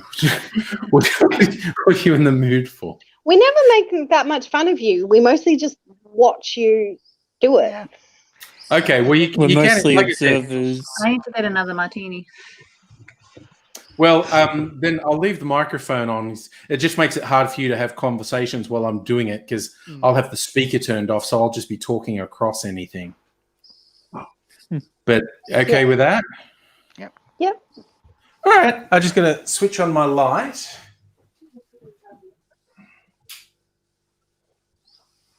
Now, what does that look like? Oh no, I've got the aperture on auto, so that's actually okay. So, Honestly, when you turn the light on, I was like, "Here comes the sun." Do. here comes the sun. Yes, you Okay. are bathed in a beautiful orangey glow. Okay. Yeah, it's actually giving my pale skin some sort of healthful glow. What do we got to do here? I just realized I did something wrong. Okay, get my Oco Gold, my Mezcal. Don't want the Nene anymore. We can go there, that'll do. Malibu. This is such a stylish drink. Okay. They actually say a really sophisticated Mahina coconut rum liqueur. I go, no, I've got Malibu. That's fine. Lemon Safa, juice. we can't really hear other people. Like we can hear doors opening and shutting, but we definitely can't hear other people. Although I did see when I went out to get our dinner bags, I did see the head of another guy, and he's like, "Hello." So he's probably alone in his room, and I would be the first person that he'd seen in several days. Because other than the nurses that come to do the COVID tests, and they're in like full PPE gear, you don't see anyone. So I'm awfully glad that I have husband with me. Yeah. Because at least I can talk to him. Being literally although- alone. Yeah.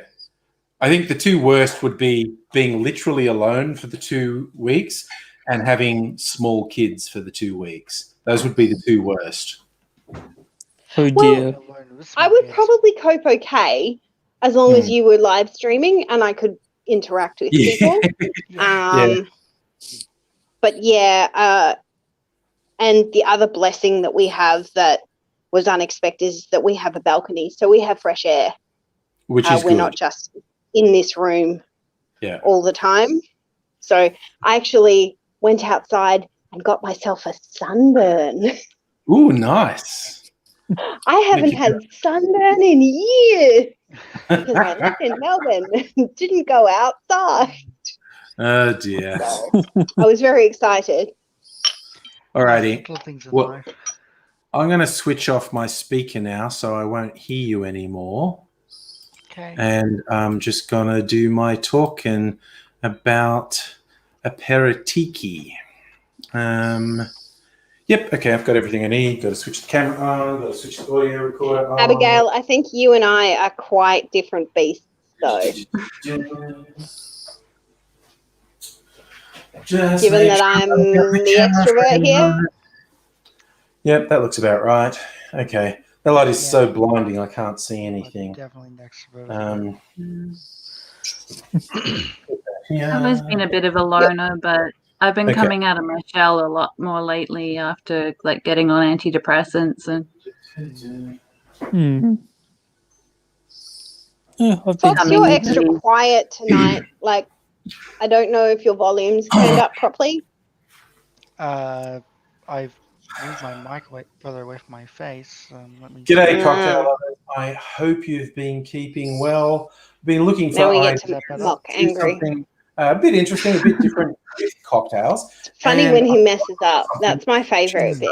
a different live Yeah. stream I watched, talked about it, and this all goes back to an article that was on the Punch Drink website.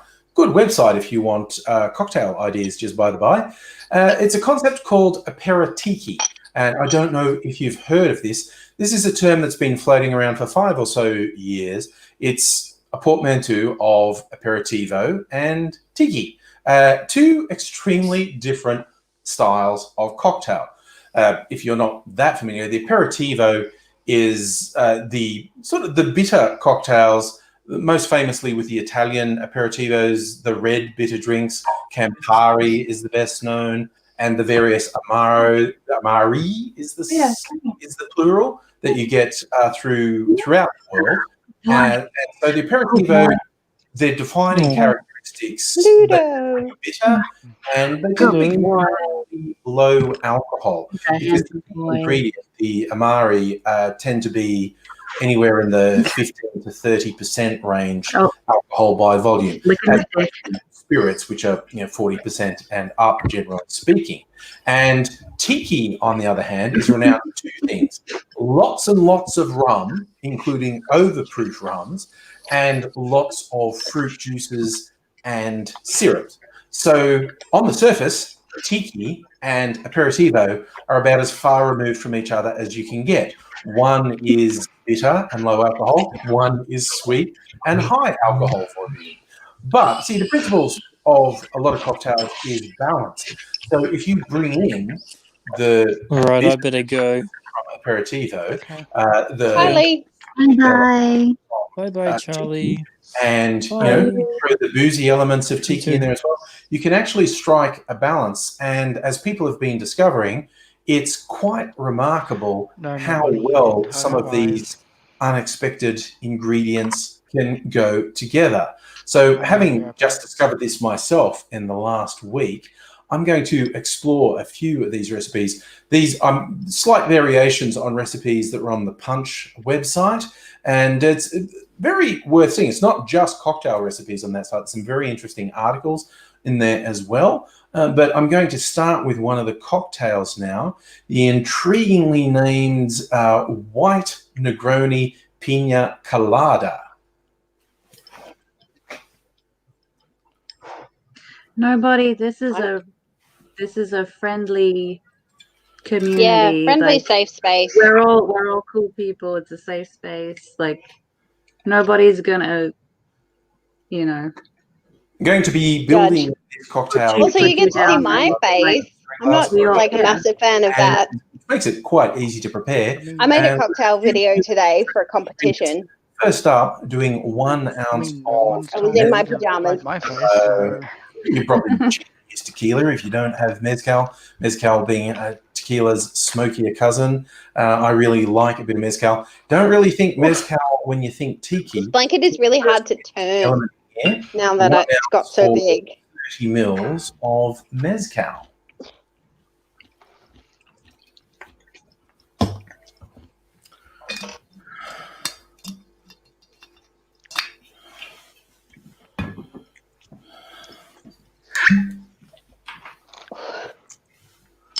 a good boy. Next, we want half an ounce of a gentian liqueur. There are a few European gentian liqueurs. Well-known one, Suze, is what's recommended by Punch. I'm actually going to use an Australian liqueur as a replacement. It's a very good replacement for things like Suze and yellow chartreuse. It's called Okar Gold. But again, as I say, it's good to know what you can substitute for if you don't have a specific thing. It's obviously going to be a different drink. There will be a difference in the taste profile if you made this with Suze or with yellow chartreuse or with Okar Gold. But I'm going with A, what I've got, and B, supporting local. So half an ounce of Okar Gold going in. Yes, Arthur, for once he's being a good I'm boy. out of Okar Gold. I'm going to have to go visit their website and get some more.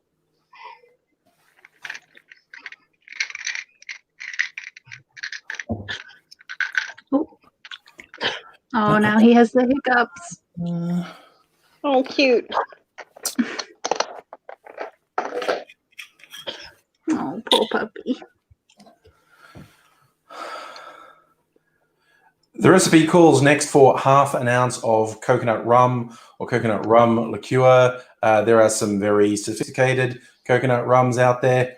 And there's Malibu, which is what I have. I'm shamelessly Look, just going it's to not use Wipeout. an ounce, 15 mils of my If it's Malibu. Wipeout, At least I'd be it's- much at more least it's judgy. At least it's not rumba. Oh, yeah, that's pretty bad. Too.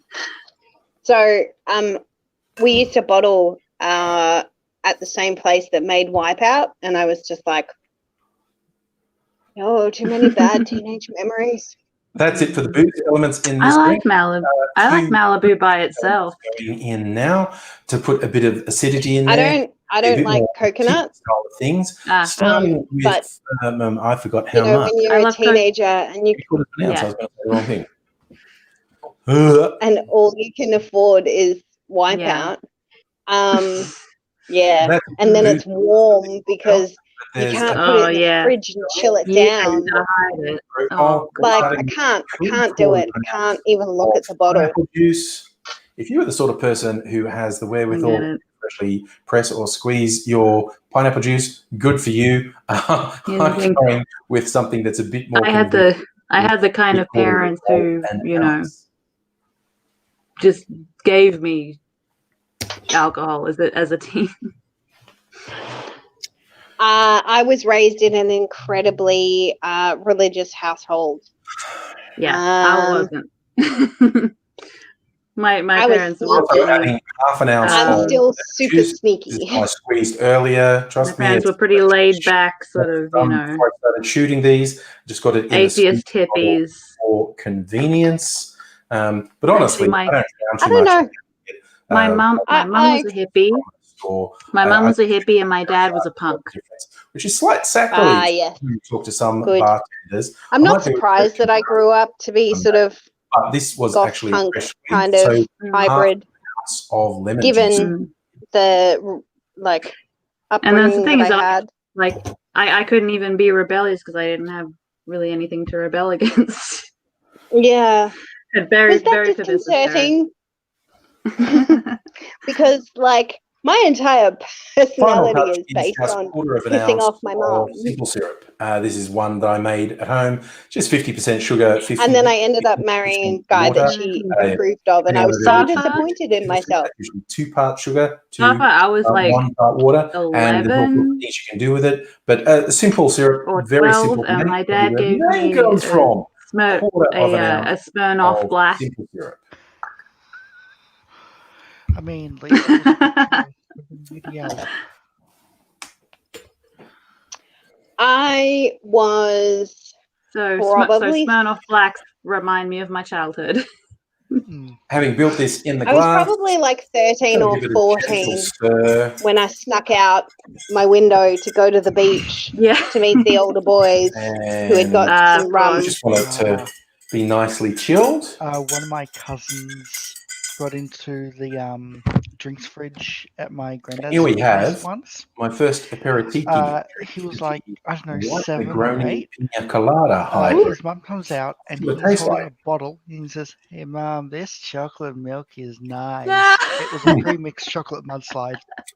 That Oh. is just a mix of the mezcal. There is that smoke in it, and That Yeah. would never happen the again. herbal elements from the Gentian style liqueur, and then of course, pineapple juice is often a very overpowering flavor, but it's not. It's actually just complementing the Yeah, I mezcal. remember cruises. They are very good. Yeah, I remember cruisers. I think the last time I had a cruiser was about, To have well, mezcal. when was the last time I was in a That's bar? like Having Yeah. tried this one, cruises are, I think, a So- lot of people actually a first really drink good mix. as teenagers. I I was used just like only a to quarter of an ounce frequent of a bar syrup. Yeah, with the Hats and pineapple, Tats, we don't need more. and they had this thing I wasn't sure. I where thought if maybe I you want to put a bit brought more. a 4-pack of fine. cruisers with you, just got You it's could got a do light a drink element, with the bartenders. Yes, it's got the Um, smoke from the completely mezcal. against They're coming RSA. Let's together not talk in about that a in public. really quite pleasing But way.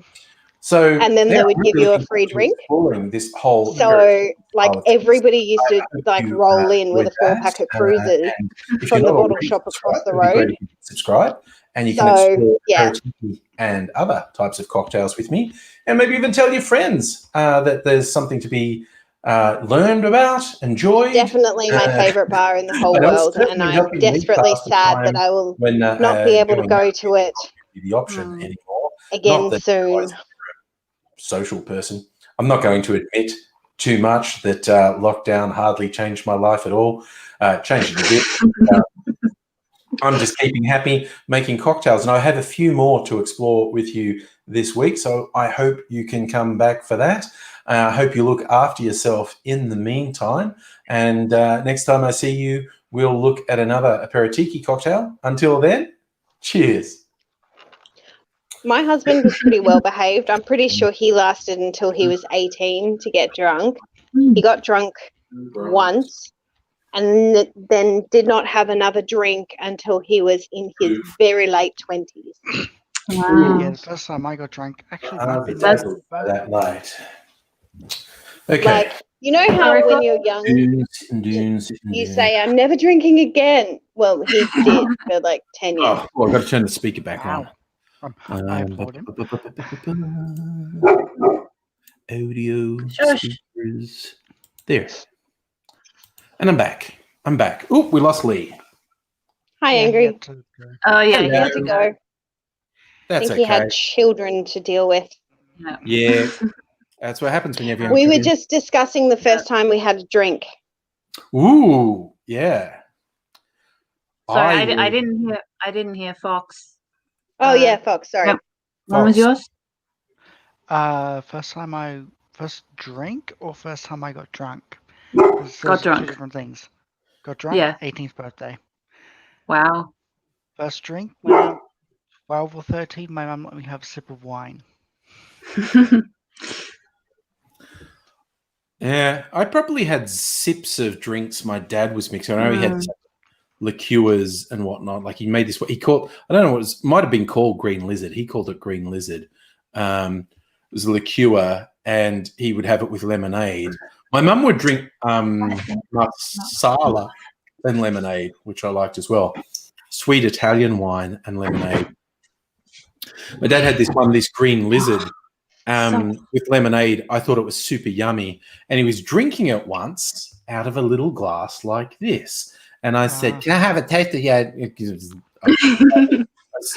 I might have been pre-teen. I don't know. I was like, can I have a taste of your Green Lizard? And he just sort of smirks and says yes. And I picked I think it was like in a Nick and Nora glass. And I go to pick it up, and he says, because everyone else is in the room, and he goes, watch Andrew go off Green Lizard. And I was thinking, what's... And I must have been young, because he actually basically said he was setting me up. And I was like, what are you talking about? What are you? It's great. And because he was just drinking it as a liqueur, he was just sipping it as a liqueur. And I'd only ever had it massively diluted with lemonade. And that's what I thought I was drinking. And so I took a good, decent sip of this straight liqueur and ran out of the room very quickly to wash my mouth out in the bathroom. But Yeah, sounds about right. Yeah, Did it taste I was getting mentholy? it was quite mentholy, yeah.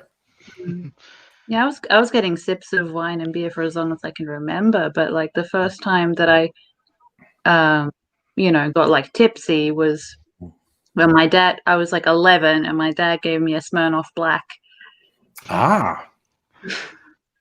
11. And nice. so now every time I have a Smirnoff Black, it's like reminds me of childhood. Yep. I just imagine that psychologists having a feel. You're in a pub and you go, like smells like the innocence of childhood. And everyone goes, no. First time I got tipsy, I was probably about 17, and I was working at McDonald's, and a bunch of us who were working late shift, we went back to the boss's place to hang. He had a swimming pool. It was summer, and it got a hip flask of Bacardi or something, right?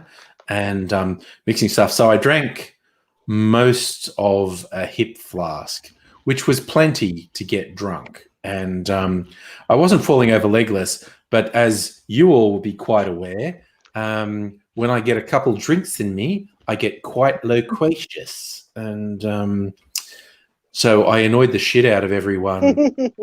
That'd be a shot word in another stream. Loquacious.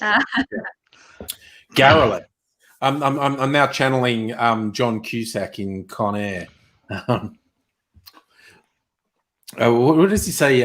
He's describing one of the key people on the plane. He goes, known to be garrulous in the company of other criminals.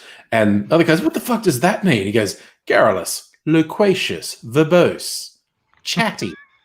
It's just, and then it's Cole Meany's playing the other guy, and he goes, "Oh, check out Dictionary Boy here," and he goes, "I think you mean Thesaurus Boy," and it's just like, Why does that sound like me? Oh, wait. I know. That's why I love that. Just smug John Cusack character was hilarious.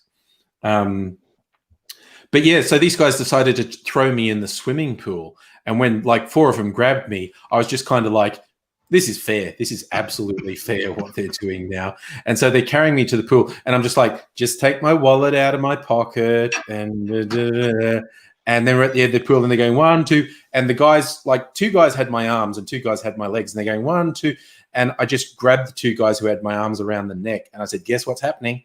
And I just dragged them in with me. But yeah, it's so funny. When they grabbed me, and I was clearly talking too much, I was just like, "This is fair. This is completely fair." And they're gonna throw me in the pool. I understand this outcome completely. Yeah, this is a legitimate. Yeah, I was definitely in my early teens the first time I got drunk because I'm a bad child. As my mother likes to remind me that most of her grey hair had to do with my childhood. And my sister, who's 10 years my junior, and had no rules like other than don't get pregnant. Like she's like, I don't understand why like you had to rebel so hard because I wasn't interested in it. And Mum was paranoid that I was going to.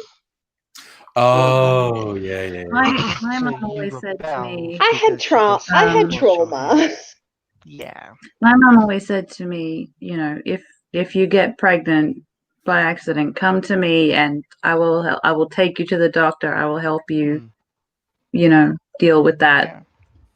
Like, no, that was not the conversation that we had in our house. It was. Her mum essentially said the same thing to her as well. Like, you know, for a lady who was born in the 1930s, she was my Oma. She was pretty cool. Yeah. Yeah.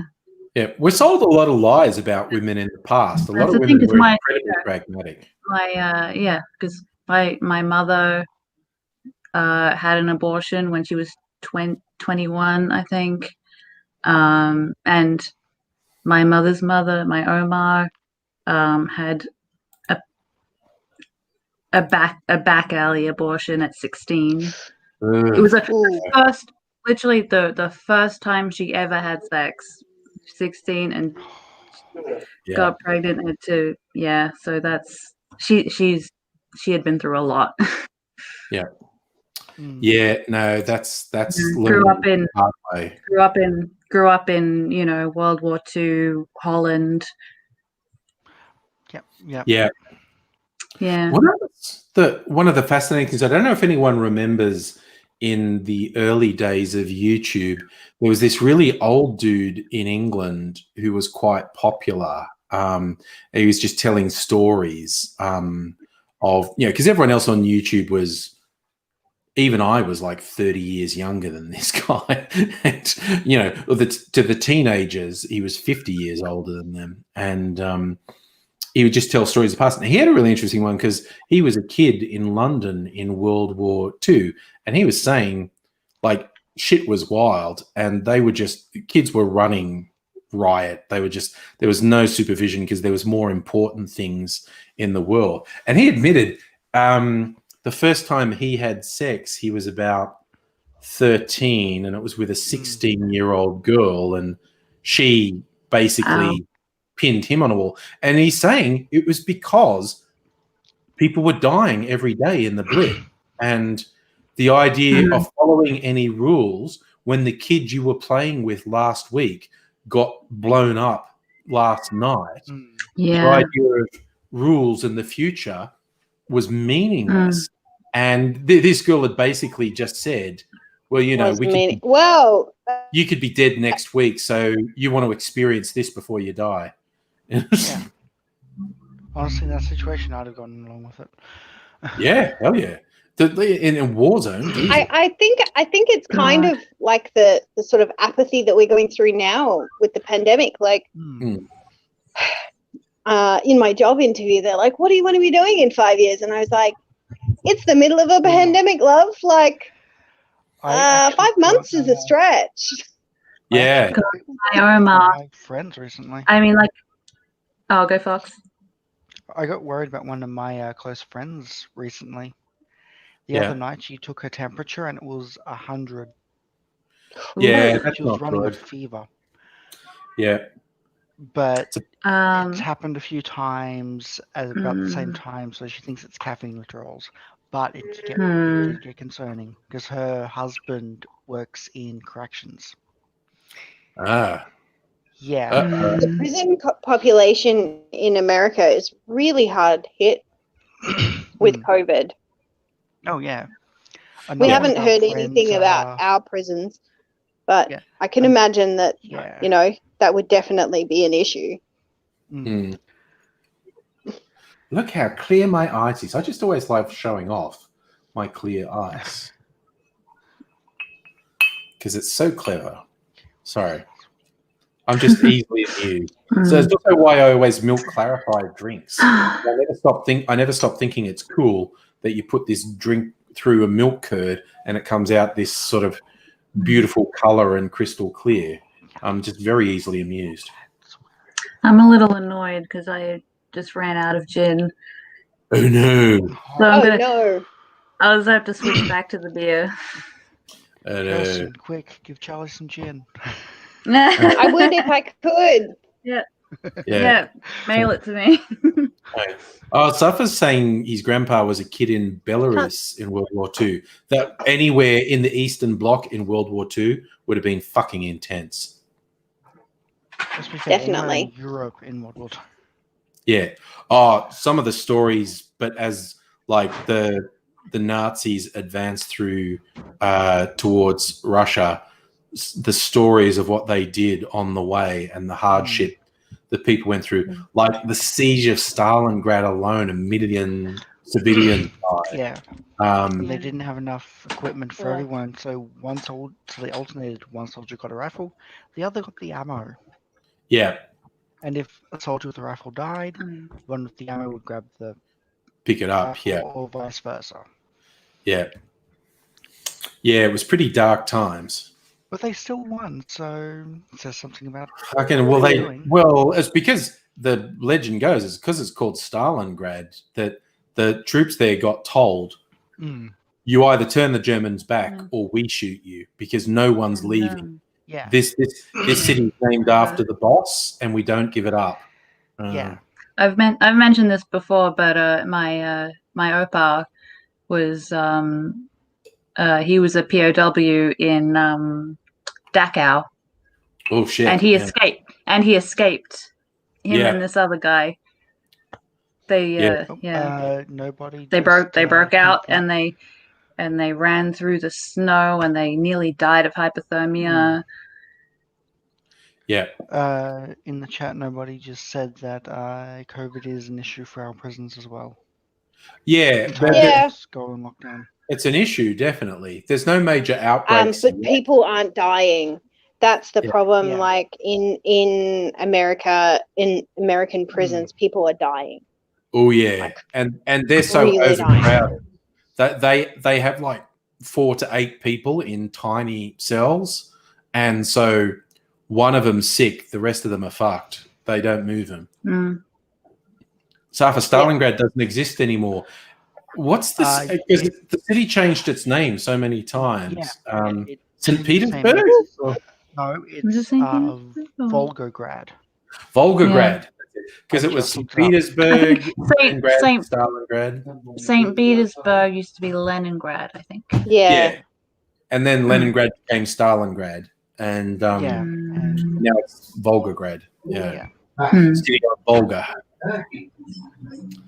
But yes, I've read a few sort of testaments of people who lived through the siege of Stalingrad. And it's like, oh, that's how bad humans get. Okay, shit. Okay, damn.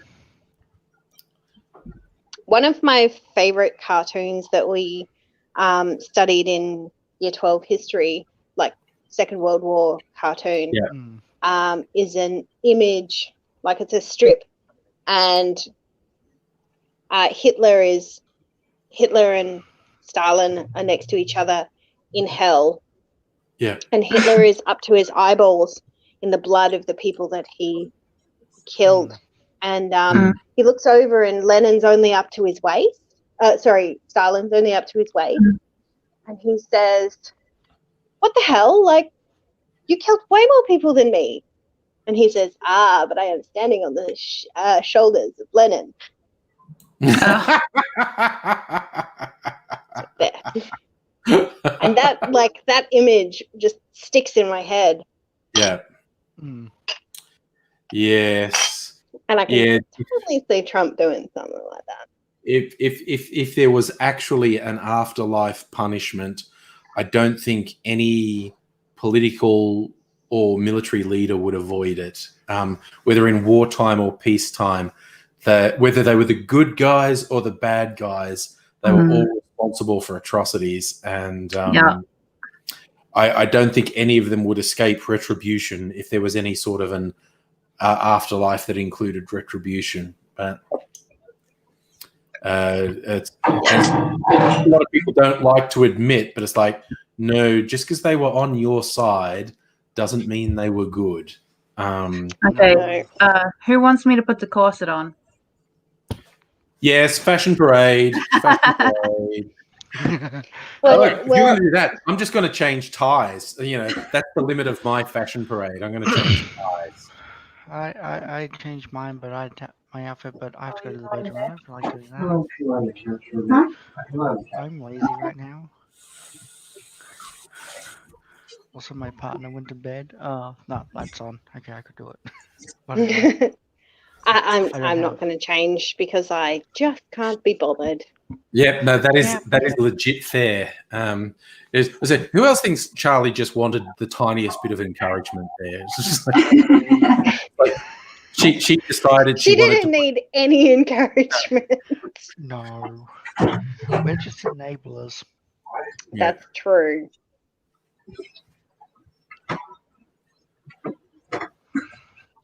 Safa raised a good one. Did Stalin at the same time as the my Kokoda? boyfriend came into the room and he was giving me funny looks. Getting funny looks. It's not a kinky thing. Okay, this is just. It's just fashion. Safa is. This is not an OnlyFans stream. This is completely family friendly. This is not. I don't know. Is it family friendly? It's not. We definitely discussed some very heavy topics. Yeah, no, this is definitely parental advisory. What? I think our warning would be parental advisory notice. They're going to talk about shit you might not want to hear. No, Safa, I'm not in Queensland anymore. I moved to Victoria and then to New South Wales. And I just looked it up. Stalingrad, the Battle of Stalingrad and Kokoda Track were both in 1942, but Kokoda was July. But it was in And Stalingrad was in August. I've gained a bunch of weight since I last put this on, so I've had to loosen it a bit. That's a corset. That's the whole thing. Yeah. Kokoda and Stalingrad were a month apart, Kokoda being first. Yeah.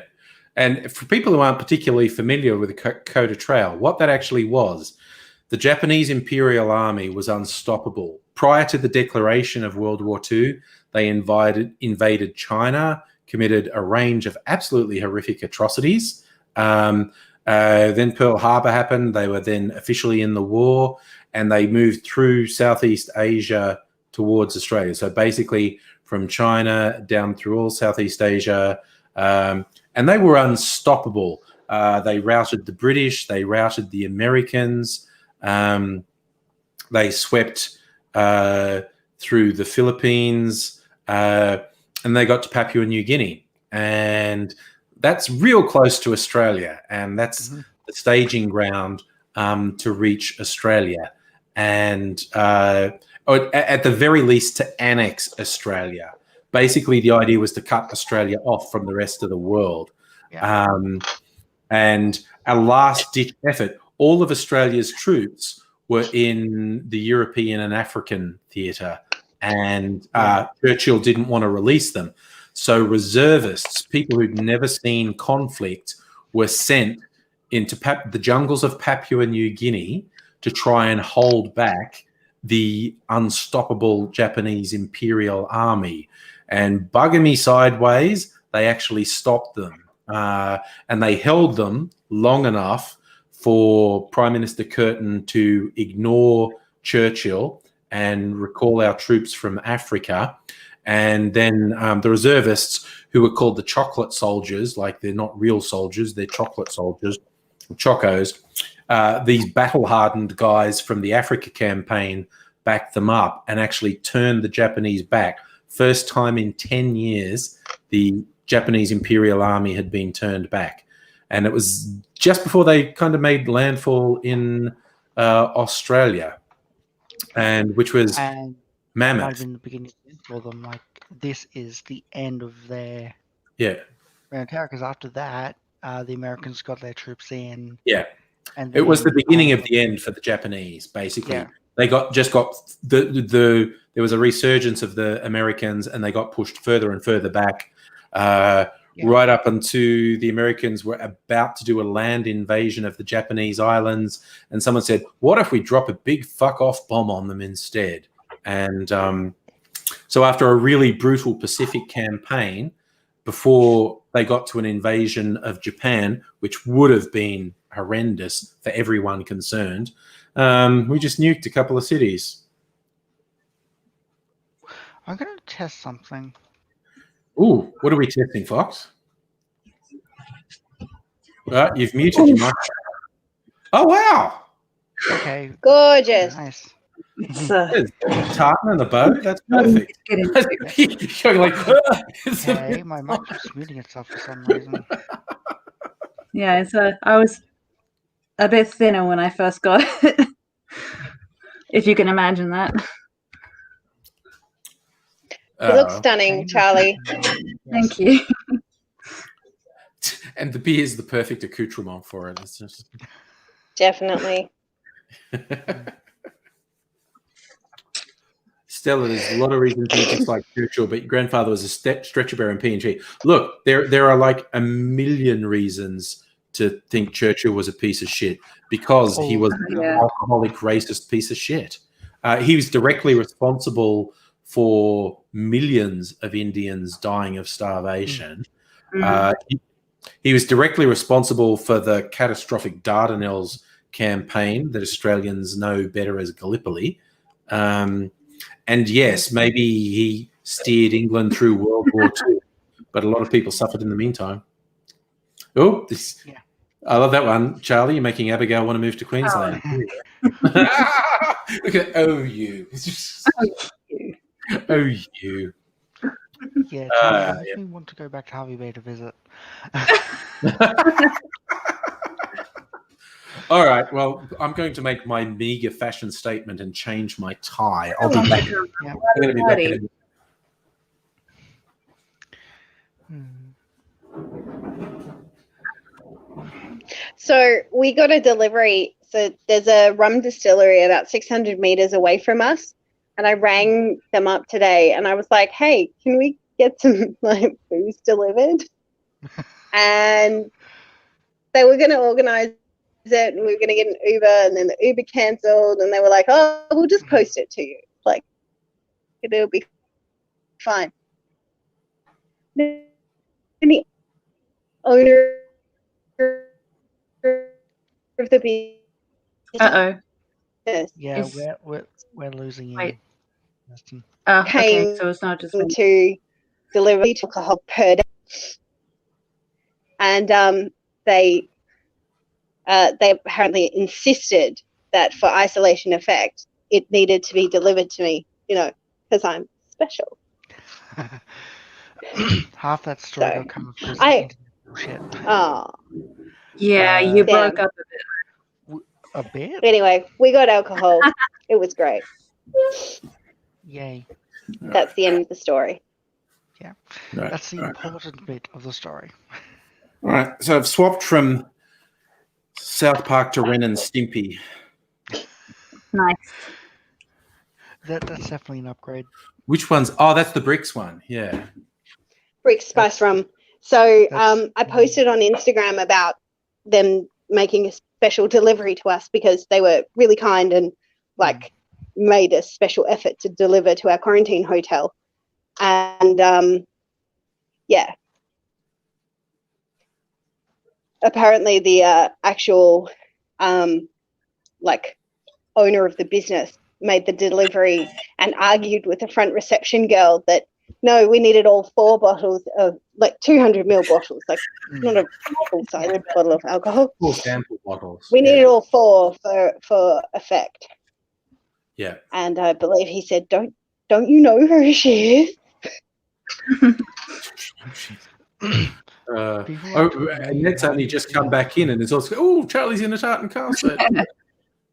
I think I have it up too high. I don't know. To try and pull it down a bit. See, I Yeah. am commenting so little in this. It's like I cannot be trusted to say anything, so I'll say very little. Yes. I'm just not going to say anything. Discretion is the better part of valor. So, Safa, we can't smell the distillery from our hotel room. It's a bit too far. But the distilleries that really smell are the whiskey distilleries. yeah, Like rum and gin don't really smell that much. Mm. because you don't whiskey smell them. malting the stuff. Yeah, I used to live not far from the Carlton United Brewery, and yeah, Oh, no, depending which direction the Maddie- wind was going, yeah. Nettie, it's plastic. It's a cheapie. Oh, it looks good. Still cute. Yeah, I mean, it does its job. Oh, I'm sorry. I just saw Stella also brought up the other reason to hate Churchill. He invented the black and tans to murder Irish civilians. Churchill was basically fucking genocidal. If you There's a were, lot of reasons, Jojo. yeah, if you were of a people that Churchill regarded as lesser, you were fucked. He invented a murder squad called the Black and Tans to kill Irish. He is personally responsible for well over 1 million people in India dying of starvation. He's Conservatively. just a piece of shit. And I mean, yeah, okay, do we know historically, could anyone else have led England to victory against the Nazis? I don't know. I don't know if Hitler made that much difference. You can't rewrite history, but you do have to give him, okay, his fairly brutal leadership saw England through the war. But you notice how they got rid of him straight after the war? It's like, dude, there's not a war anymore. No one fucking likes you. They actually fired him after Gallipoli. Oh, yeah, that After ruined his World War career. II, They fired him. Yep. They'd rehired him because they saw him as the only one to save Yeah. England during. Yeah. The Gallipoli campaign, the Dardanelles campaign, ruined his career for well over a decade. He was only on the Admiralty at that time, so he was naval. He was Navy. Yeah. So, yeah. Yeah. But Also, he was one took of... he drank like a fish and smoked like a chimney. So Oh, he was fucking pissed all one of his most famous day. quotes, I mean, Queen Mother having.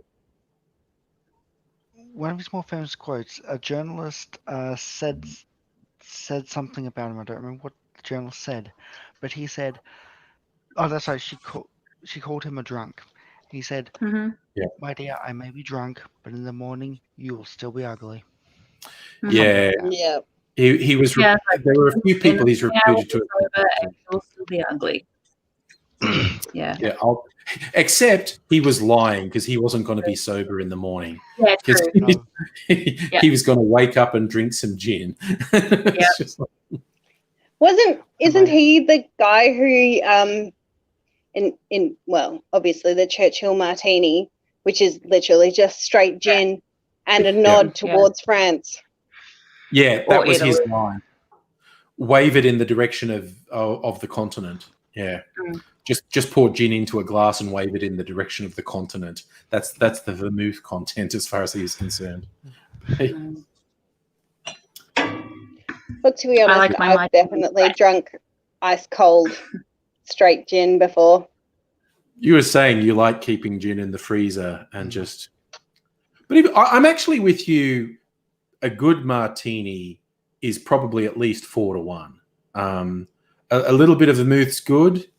3 or 4-1 though. How do you normally have it? Like 6-1. No, I said at least. I thought you were arguing. Like No, I like a really dry martini, whereas Charlie just said she likes the wet martini. I like it wet. Yeah. we I had like this- 50-50. 50-50. That's 50-50 perfect. with 2 olives with no pimento. So good. I You're don't like supposed to have pimento. 3, so it's meant to be Oh, 3 uneven olives. numbers. If a bartender Uh, ever presents you even numbers, he thinks you're a dickhead. Wow. God damn. And if you don't get it, they know you're a dickhead. Yeah. The or the, I was So Very my good. husband often gives I was me actually 2 olives. I was going Excuse me? to Wow. 3 olives on, but I thought, oh, that might be excessive. But No. 3 No. 3 is the ultimate number.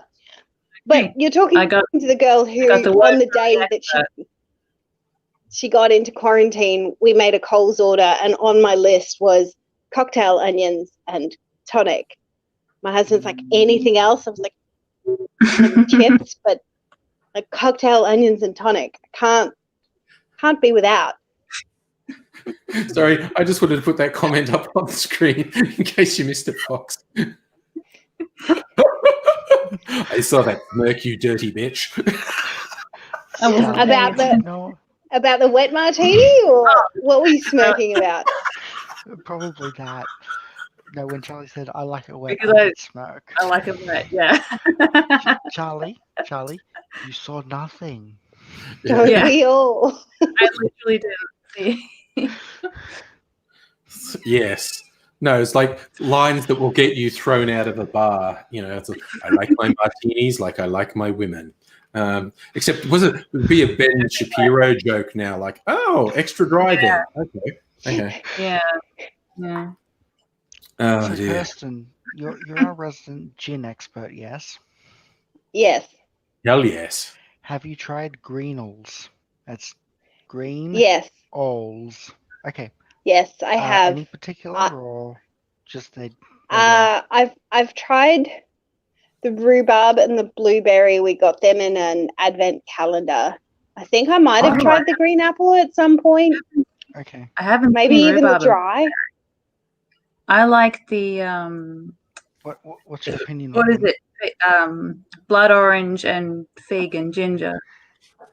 Ooh. Oh, that does sound nice. I didn't like. I like that by itself. I think they're good value. Okay. That could mean that. I pretty much. That's always not a get tip it rid- down the sink one. It is a tip it down the sink one, but I wanted to be polite. It's good for the price. Because you've never held back. Yeah, look, I don't really, like, genuinely, I try not to drink international gins. Like I'll drink whatever someone puts in front of me because I'm polite. But personally, I don't drink internationals, and I understand its place in the market, but also at 500 mils in a bottle, pretty sure they're 500 ml bottles. They look small. I don't value for money wise. Flavored ones are, I think that the normal gin, you get those in 700 and a liter. Yeah, I think you could get more bang for your buck and like maybe a bit more. I feel like Grenell's definitely flavors with like essence as opposed to real fruit. So I've had the green apple that's my Smirnoff. My particular bugbear is essence as opposed to like if you're going to do it right. Yeah, I've had the green apple infused Smirnoff and the green apple gin, and there's definitely a difference in smell. I can tell that. I'm like, the Smirnoff smells better. But okay, note to self: don't get Kirsten International Gin. Okay. People give me gin. Australian gin. So I think there's 300 gin distilleries and maybe like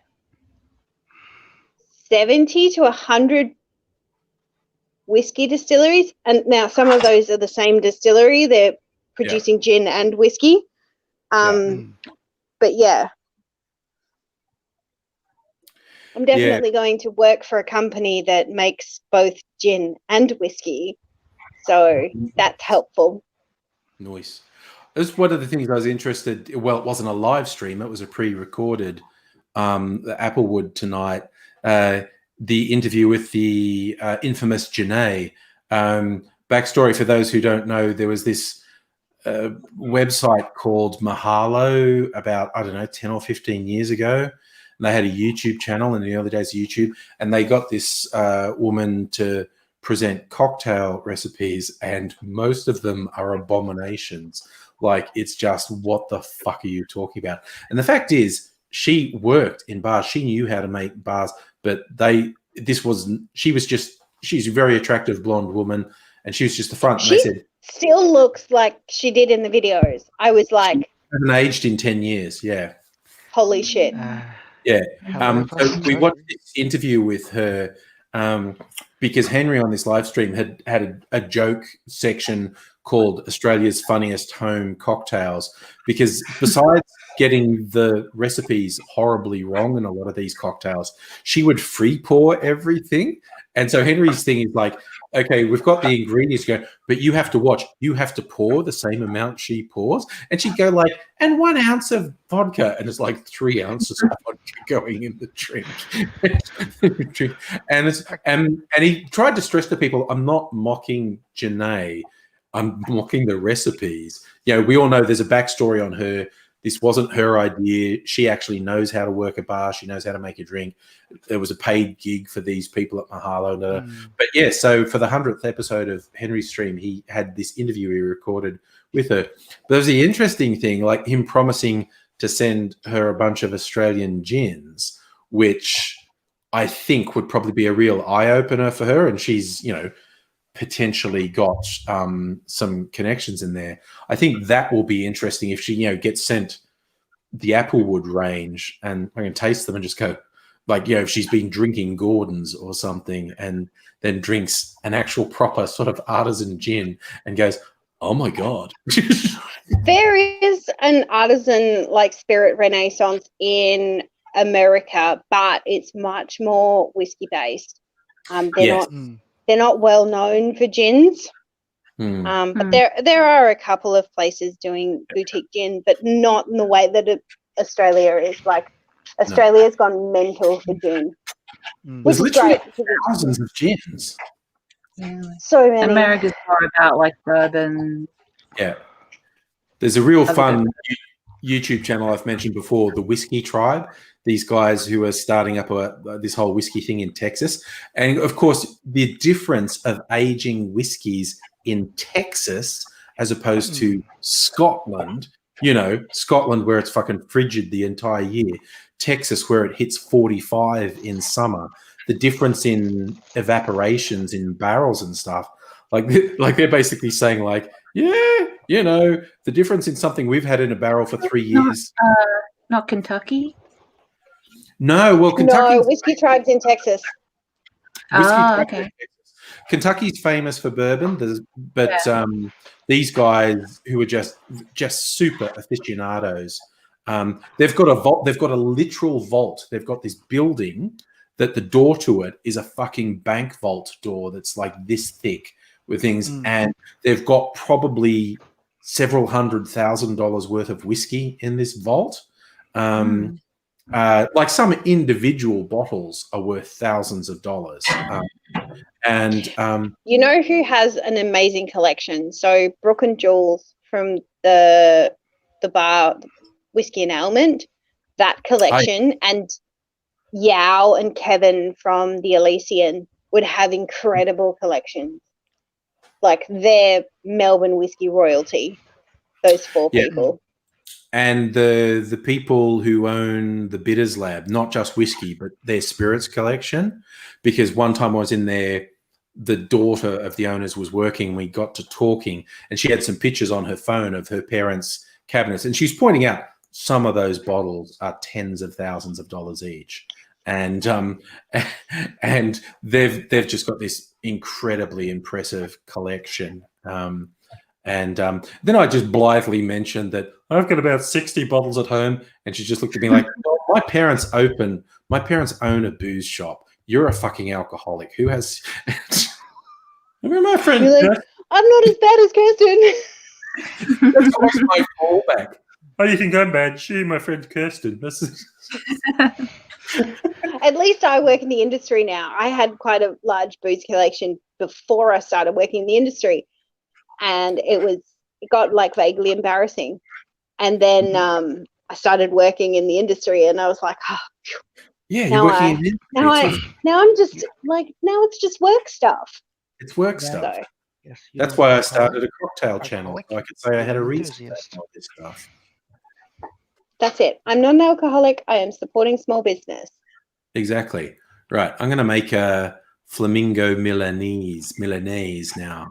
Except it says 1.5 ounces of Campari. Get fucked. Just put in like 1 ounce of Okar or something. No, Okar's too strong for me. I'm just going to do Aperol. Oh, that'll work. Yeah, it's going to make it or a like totally 1 ounce. No, Aperol on fine. Okay. I've only got of the Okar Gold. Sorry, the Okar Bitter. I've only got. Oh, that's not a lot. Yeah. Otherwise, what's that one?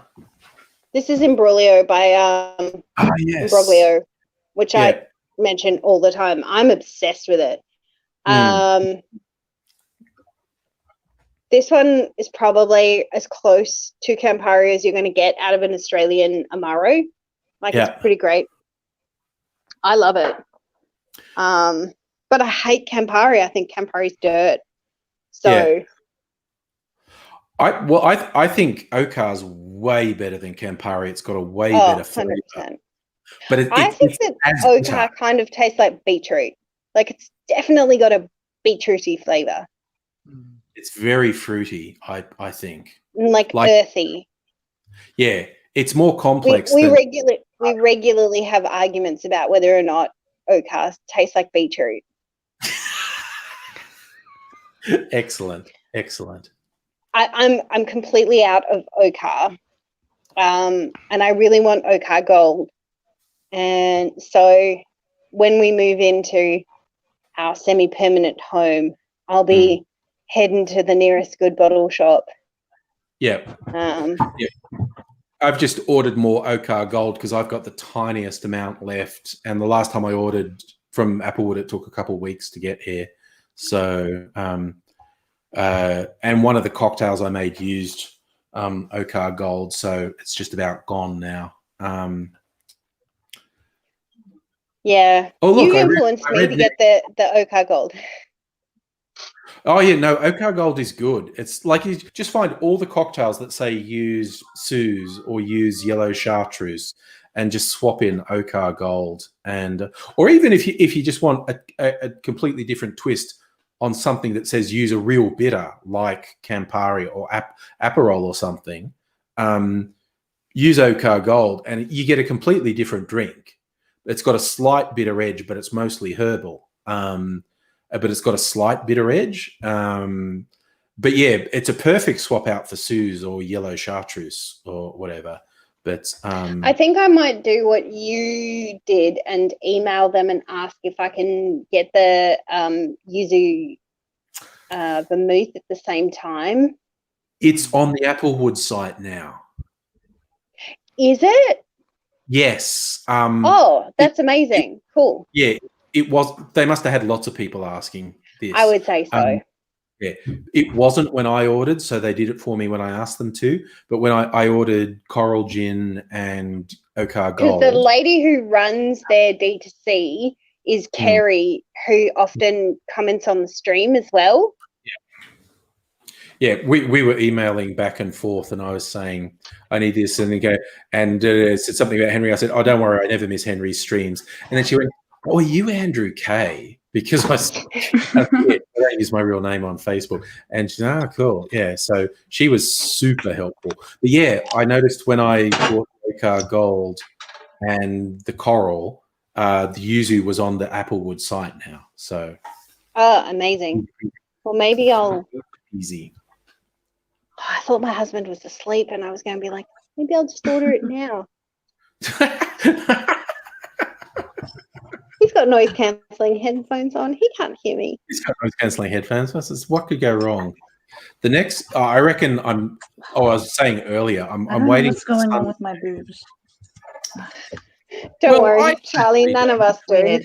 No, it's not something I'm putting any thought into. What are you? You've got to stop feeding me straight lines. It is a massive effort of willpower to not follow through on innuendo, is all I'm saying. So, I just keep thinking back to the time AZ and I made a video called Single Entendres. If you're familiar with the term double entendre, it's when you say something that sounds a bit dirty that isn't. We just did single entendre, and it was just just doing the ridiculous things like, yeah, hello, missus, I've got some meat for you here at my butcher shop, by which I mean I want my penis in you. Yeah. Let's see what I can reach. Hi, Stella. Yay, Stella. So Nettie wants to join. I did Stella Nebula. Okay, Abigail has amazing boobs and is super happy. I've got quite nicely formed boobs at the moment. I think that's need some sort of man-sized restraint to keep everything in place. Mine are small, but they're cute. That's important. Like it's the stuff I've been getting advertised on Facebook, because the other thing they know is I ordered super fat bastard size in the clothes that I bought off Facebook. And so I'm also getting besides getting ads for really cool gothy clothes that I'm actually really tempted to get, I'm getting the things for those bloody squeezy singlets that are supposed to hold all your fat in. And I'm like, yeah, where's it going to go? You're going like, no, really? Look, here's a guy with a six-pack. You can look like him. And I'm going, no, you can squeeze it, and it's just like sausage in a casing. Where's it all going to go? I don't know. You may as well be wearing a corset. I could wear a corset. A man corset. A man corset. Hey, they were I invented think for that's men. called a girdle. They were originally invented for men. Yes, it was originally male attire. Normally, women used to have to wear really boring clothes. Men had all the good clothes a couple hundred years ago. And then we stole them. Then fucking Beau Brummel came along. And literally today, I was telling my mum about fucking Beau because we were talking about the state of men's fashion Mm. today and how it's so fucking plain and boring. And I said it's Yeah. because of fucking Beau Brummel. Yeah. I saw a really good video on YouTube. Someone whose job, she's a costumier in Hollywood, I think, but she like has a university degree in the history of fashion and whatnot. And she had this whole rant about Beau fucking Brummel, and it's because he didn't have enough. He didn't have enough money to do dandy fashion. Yeah, and so he ended up doing much more utilitarian fashion, and he drove all the really dandy stuff out of fashion, and it was literally because he couldn't afford it. And it's like, god damn. And to this day, it hasn't really recovered. I mean, there are some guys doing some outlandish stuff, like John Boyega wears some pretty nice suits. John Boyega's pretty stylish. I was thinking like Harry Styles and like Dan Levy. Well, Dan Levy as David in Schitt's Creek. Yeah. And I love Like that I love all of the suits that RuPaul wears when he's in man mode. Who's that other Black American guy who'll wear like huge Billy Porter. Billy Porter. Billy Porter is style plus. He wears wild shit. Hi, Nettie. Hey, Nettie. Hi, guys. All right, Hello, I'm going to Nettie. do the next video. I think I'll do a Flamingo Millionaire. Hey, can you guys hear me? I can. Yes. Cool. Oh, who's that? There's a echo on Nettie's. Not again. Ah, crap. Yeah, sorry, Nettie. Oh, I'm going to have to get earphones, aren't I? Yeah. Okay. Wait, do you still have the YouTube window open? No. Yeah, close the YouTube window. Yeah, it's closed. Oh, okay. I always close it as soon as I can. Let me see if there's anything extra open. I'll just close everything and see if that helps. Closey, closey, closey, closey. Okay, that's How it. many things do you have open? Oh, Personal I question. never close my tabs. Yeah, I'm I know, me neither. Crazy for that. Fine. No judgment, yeah. I had, so I've obviously been on like 6 streams because as I clicked on the StreamYard link on my tablet, it opens up all the previous streams. Oh, God. Okay. Tabs. And I was like, close, close, close, close. Oh, that's too many. I go on little research rabbit holes and I leave all my tabs open because, you know, I do a bit of an ADHD thing with like, ooh, then that, then that, then that. But what about back then? Like half an hour ago. And I go through it all again. So a chateau in France. Yes. Oh, yeah. Yes. Yes. The Goth retirement village that I've been planning with my friend Rich Goth. Yeah, for about 20 years. Goth, can I invite All right. Yes. I'm going to turn off my microphone this time because you're all in here chatting. Yes. Is it just like alternative peeps Yes. Yes. retirement village now? Yes, it is. Definitely. Really hard. Anybody can join in, especially Wait, what young did I do? ladies in heart and corsets, even if they're not old enough. I wasn't cool enough to do with the alternative kids. Hey? I wasn't cool enough to do with the alternative kids. I wasn't alternative either. I was just weird. I wasn't. Well, cool that's enough to okay. do We with can teach you. I'm wearing Country Road, for fuck's sake. I'm wearing button-up shirt and slacks. I actually gave my my suitcase. I think I'm head to toe Kmart. Nothing wrong with that. Hey, I live in fucking PPE, so Yeah, but Well, you live in the mines. Do that's you at least hardcore. get to I like am choose the color of your of your PPE? Like, can you have pink if you wanted it? Maybe, but it's more expensive, so fuck that.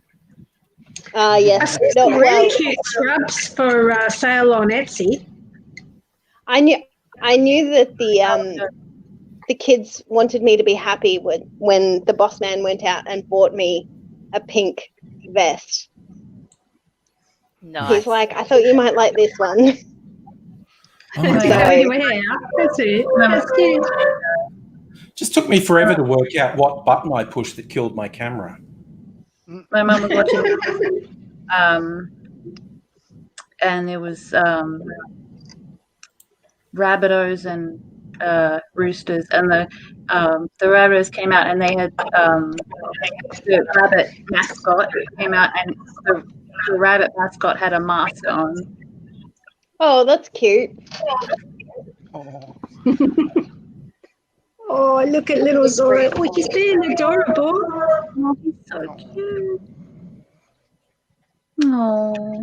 Oh, he's been humping the couch all fucking afternoon. So I guess he's tired. Come here. I mean, that's one way to wear him out. That does get I can't get I'm not tiring very after a while. this thing. Does. Come on, puppy. Come on. No, don't get silly. Be a good boy. Hey, L3, How are you, Stella? I think we're all going to be drunk to repair any houses, so that's not going to happen. Papa, I don't really understand football in general. I don't follow it. No. Go the ball. One man. What? Ball scores all. 3 men. Ball. What? I'm One man. confused. Why are we talking One man. about fixing I houses? wasn't just one man I pushing think it's 2 men reference to up the 3 men chateau. up.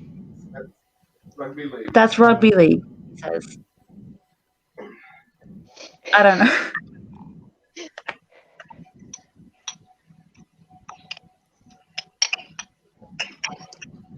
I think there's some sort of car racing on tonight.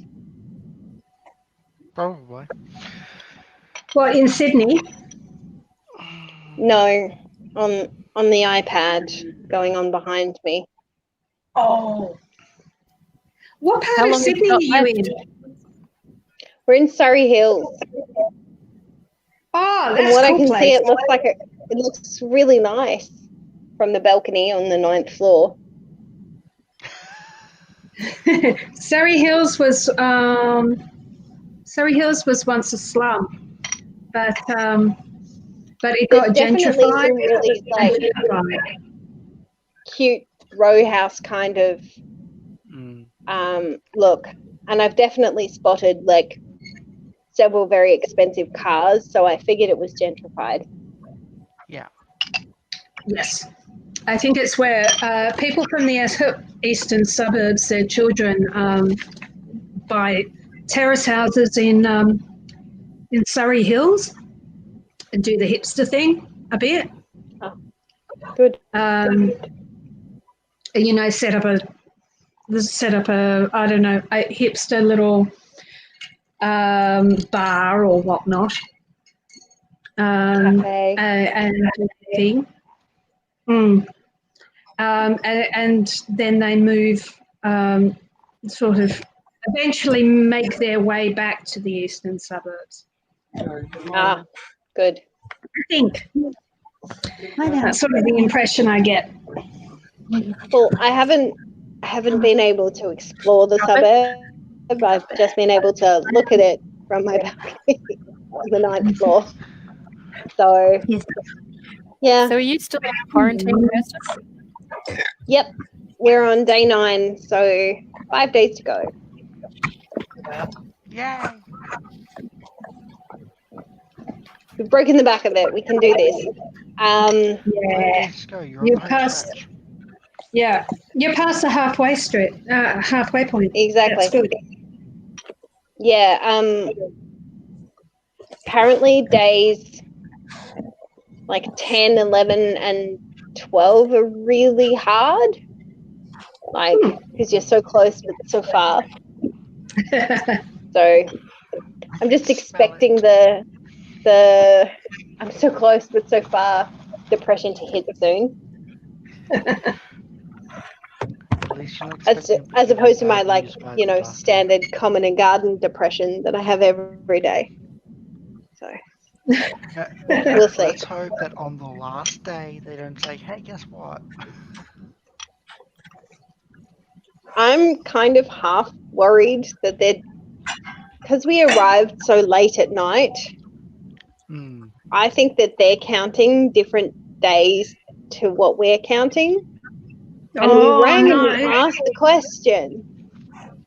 Like, we asked them, what day do we get out? Like, give us the date because we have to, like, go into accommodation. Yeah. But I only spoke to the person in reception, not the actual police. So I'm genuinely a little bit worried that we're going to spend an extra night here that we don't want to.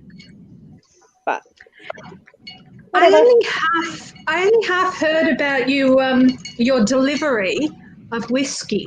Was it whiskey or rum? Why was the receptionist trying to interfere with your rum? Oh, because you're only supposed to have 2 bottles of alcohol per person 1 bottle of alcohol per person per day. So our room can have 2 bottles of alcohol per day. You can make cocktails with that? Well, it was a pre-batch cocktail, so they're like 2.5 standard drinks. They're not actually like it's not real alcohol. So at least the guy argued with the receptionist and we got it all at once. So that was nice. Cool. Yeah. Because we got a pack to make espresso martinis. And in order to make the pack, you need the 3 pieces of alcohol, at which point you may as well just give us all the alcohol at the one time. So, no, it was good. Very happy. Lots of alcohol. Good. Good to know that you're set up. Yes, we definitely have enough alcohol. We're getting through it in a reasonable manner. We did discover today that you can ring up the reception and ask for more ice, which is exciting. Ooh, because we brought our own ice cube trays, but in the tiny little like square freezer the tiny bar fridge, the ice doesn't freeze fast enough. No, it doesn't freeze fast enough. And we've got like the big fat ice cubes, so even if you fill them up halfway, they don't freeze fast enough. So I rang reception. I was like, can I ask for ice? And she's like, yeah, sure. Then she brought me up like a coffee cup's worth of ice. And I looked at it and I was like, what the fuck is this? Ice for ants? I don't think, do you know who I am? They don't have champagne buckets for ice? Well, I was expecting a champagne bucket full of ice, or like a insulated ice bucket, like a normal hotel, but literally it was a large coffee cup full of ice. I was like, what am I going to do with this? One cocktail, I'm done. I keep hearing this sound, and I can't tell if it's my neighbor singing or the local stray cat howling. Could be both, in harmony. All I'll say, Charlie, is typical Harvey Bay. Can't tell the difference. About a week ago, Scruff went out to break up a fight between our cats and a neighbourhood black fluffy thing. And the two of them got, like, the two cats were kind of stuck in a bush and yelling at each other, but they sounded like babies from a horror movie. Yeah. They were singing like creepy babies. Oh, it was awful. Gotta love the neighborhood black fluffy thing. One time I was in Kmart and I heard what sounded to me like a cat yowling, but it was a baby. Mm. You know, when they're newborn, they sound like sheep. They sound like lambs going because their voice boxes aren't, they're not really working properly yet, and they just sound like little baby lambs going. Bah! Wow. It's kind of cute, but also annoying. I mean, that's babies in general, right? Like, Kinda they're cute. so cute. They are so incredibly cute to make up for all the poo and the wee. And, it's got to be pretty intense cuteness to make up for that because there's a lot of it. But, And just to answer Abigail's question, Fox is pretty quiet, but I couldn't hear him at all when I was on my phone, but now I'm on my headphones, I can hear you okay. You are quiet. I mean, I also talk very quietly normally. Yes, we need to remember to give Fox space to speak. Or just talk. Yeah. Like, is it possible to turn I'm sorry. your microphone up or something? I can check, but I'm not sure. Also, my sorry, partner's Fox, like, were you trying to speak? And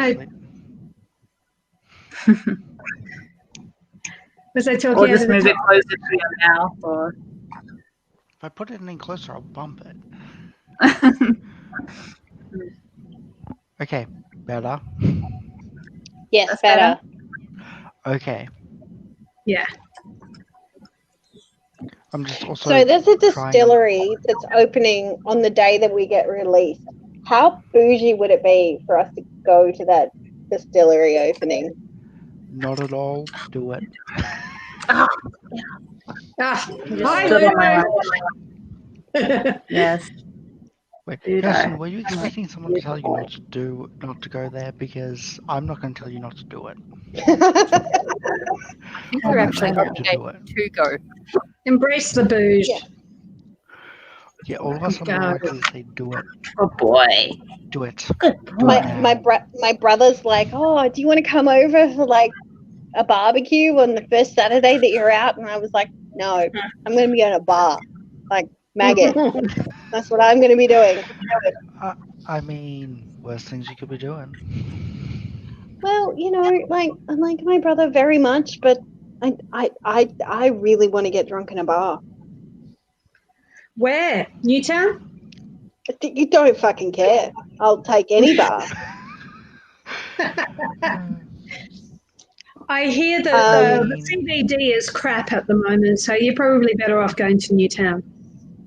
Yeah, I mean, a couple of you could come friends up to visit work in me. various venues, so I'll probably hit up a bunch of friends on our second to last day and be like, "Where's cool?"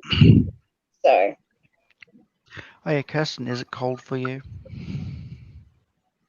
Well, it is, because I swear the temperature panel that we have in the room is entirely just vanity, because we push the buttons and nothing changes. This place is absolutely freezing. I meant if you went outside. I don't know. The last time we went outside, it was raining, and I was like, "Yeah, that's no good for me." When was it raining? It wasn't exactly raining, but there was moisture from the sky. It's Oh, that's fucking, rain. How long ago it's was fucking that? hot up here. Yeah, sounds like Happy Bay. Inside. Like if I go outside, it'll be cool. Does your dog have the cone of shame on?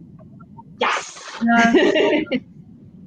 And she does not want to come and say hello. Oh, God, you should see her. She looks so silly. Oh, Daddy's She looks so daggy. Oh, Oh, why does she have the cone of shame on? Because look at her bum. No, she's hiding it. Well, she just keeps biting her bottom. And Oh dear. yeah. And Cone of shame time. it's gone all sort of, well, brown and orange. And then the skin I noticed was looking pretty damn almost red. And I thought, no, there's going to be blood and it's going to be terrible. So I better put on the cone of shame. And she's so resentful. She's really resenting me. Obviously. Where is she? The cone of shame. There she is. Oh. Poor pup. Poor puppy. She's had it on her bum since we got her. She had a, what do you call it, an abscess on her bottom. Good night, Abigail. Night, Abigail. Night, Abigail. Oh, good night, Abigail. Yeah, she had an abscess on her bottom when we got her. And it had been, cut out and cured and all that sort of thing. But it's always been a spot that she gets bothered by and she bites on and she can't stop. It's a terrible habit. Poor little pup. And I gave her a wash and now her hair's all daggy and falling down in her eyes. Oh dear. And lucky you only need a little cone. Ludo's cone is fucking huge. I bet. I bet it is. Daddy, is your dog a Maltese or? Maltese crossed with Shih Tzu. Okay, I could see the Maltese. My aunt had Maltese Terriers. I know what they look like. That's Maltese. I could see the Maltese definitely. Yeah, that's what I wanted. I wanted to get a Maltese. Because they're adorable. Curly fur. Yeah, but she's only curly on her body and the stuff on her head is straight and goes straight into her eyes. And she's just got the worst quarantine hair at the moment. She's so annoyed with me. She won't let me give her love. Ah! Yeah. Let me love you. Love. You put the cone on me. Fuck off, bitch. Yeah.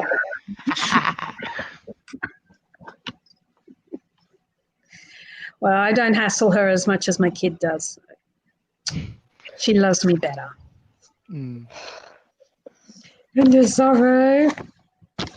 Oh, I don't know that I'm making it to 1 o'clock, guys. Don't tell Andrew. Oh, you'll make it. Or I'll tell you to sleep. I'm expecting a phone call from my best gal pal at about midnight. So in about an hour you'll be going. Oh, it's 11. Oh, I better go get my kid her. Okay, I'm going to finish this first, but I'll get her hot chocolate before she doesn't go to sleep.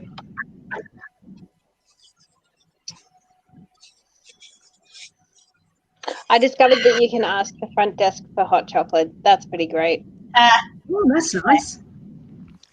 Room service. There we go. Now I feel like I look like There's all sorts of things that we keep asking the front desk for. The funniest is when you like have to ring up and you're like, "Can I have some more toilet paper, please?" There's 2 of us in this room, and they keep giving us 1 roll. They should at least give you 2 rolls each. Exactly. Although maybe they're running out, so they can't give you more. Well, I thought the toilet paper crisis had passed. You're still muted, Angry. Unless I heard that I'm in Egypt. they're expecting there to be another one. It's artificial. It only happens if people freak out and panic. Yeah, exactly. It's a self-fulfilling prophecy. Yeah. I was just going to say this is really good. This is called a Flamingo Milanese. They say to use 1.5 ounces of Campari, but I fucking hate Campari, so I use Aperol. And then they say 1/3 ounce of Galliano, which I don't have. I've got Galliano. You've got Galliano? There you go. But it's like vanilla and anise. And there's also supposed to be a couple dashes of absinthe in it.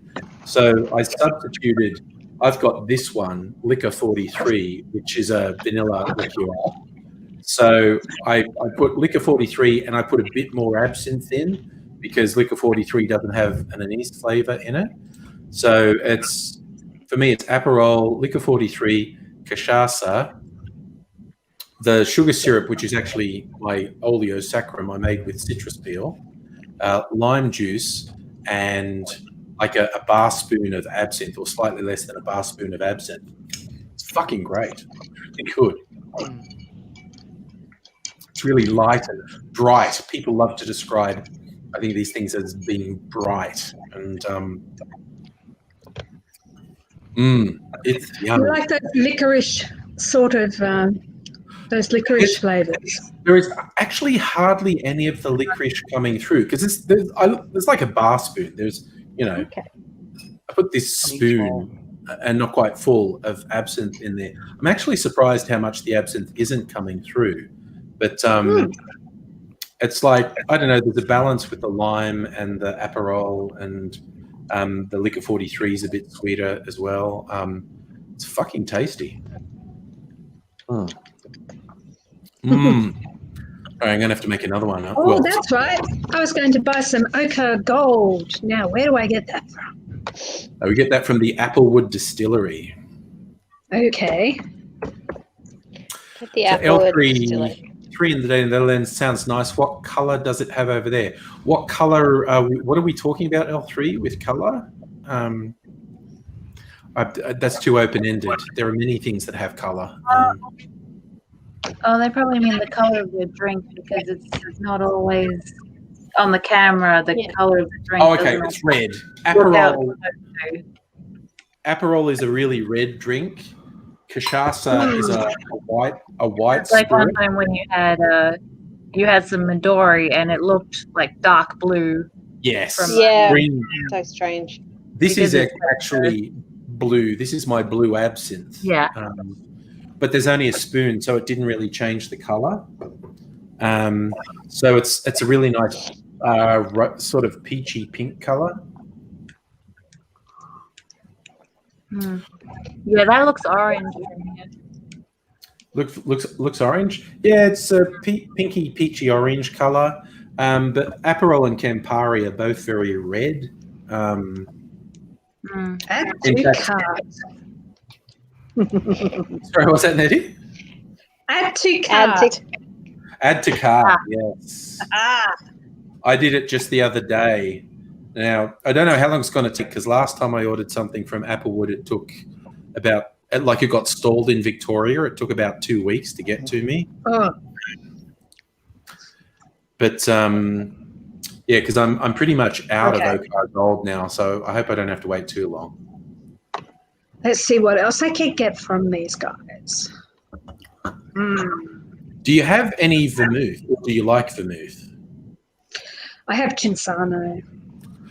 Their vermouth, which is on there, the yuzu vermouth, is obviously much more expensive than Cinzano, but it's fucking amazing. It's this really fruity, sweet vermouth. That vermouth with whiskey, make your own Manhattan type thing, like that vermouth with your Starward Nova. Oh my god, yeah. Oh, really? Ooh, where's the vermouth? Okay, what's it called again? Unico Yuzu. Unico Zello Yuzu vermouth. I can't say it. Is it under limited editions? No. Let me have a look. Maybe I'm leading you astray. I think it's under the liqueurs tab. Okay. Applewood Distillery shop. No, you're not leading us Unico Yuzu. Yes, I see it here. Yeah, it's right at the bottom. Unico Yuzu. I absolutely recommend that. That with your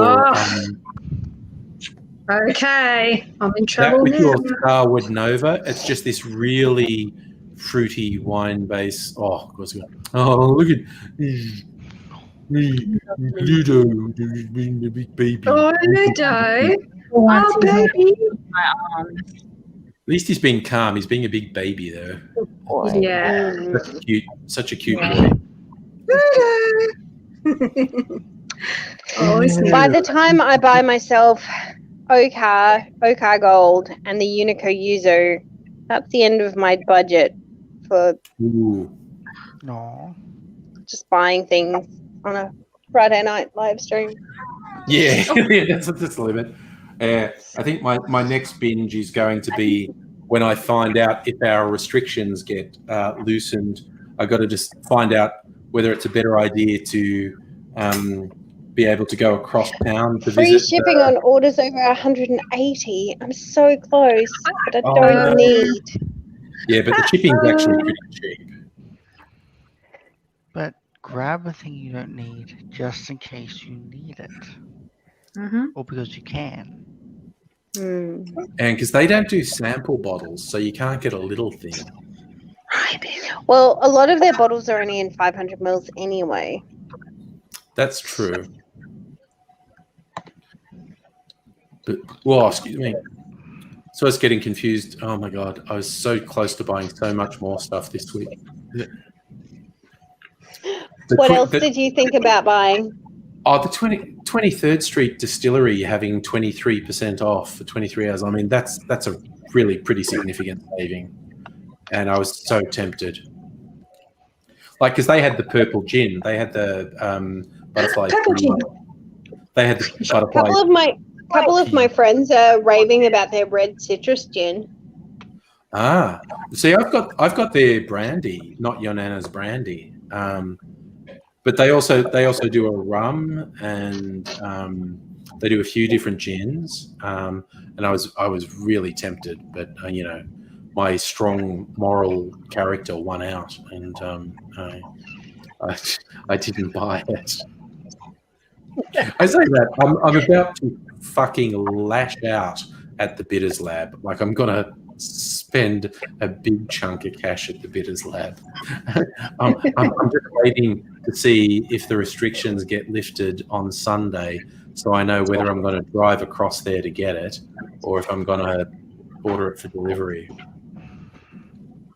But so far, I've got. What have I got? I've got 4 things in my fucking thing. I've got their spiced coconut rum diary, spiced coconut rum, which just sounds fucking amazing. Maiden Eye sweet vermouth, Wonder Foam, and butterfly pea flower extract. So It's coming now. Sorry. that's okay. I'm excited. Oh, I'm excited. I'm going to get this butterfly pea flower. That's actually quite difficult to say. Butterfly pea flower extract. Because put that in a clear spirit and it'll turn it purple, and then it changes color when you put other things in it, which is a neat party trick, quite honestly. Yes. I'm easily Party amused. booze. Party booze is good. Yeah. So Isn't old booze party booze? I'm going to make one more of these Party trick booze. tiki cocktails. It's another one they want me to use Campari in. It's like, no, fuck off. Small water glass over ice. Ooh, I think I'll do this one again. I feel like something different. I have some marionette. I have some blackberry marionette. What shall I do? Ooh, yeah. That's a good question. I mean, a bramble's the most obvious. Okay, what's in a bramble again? Pause. Where's my phone?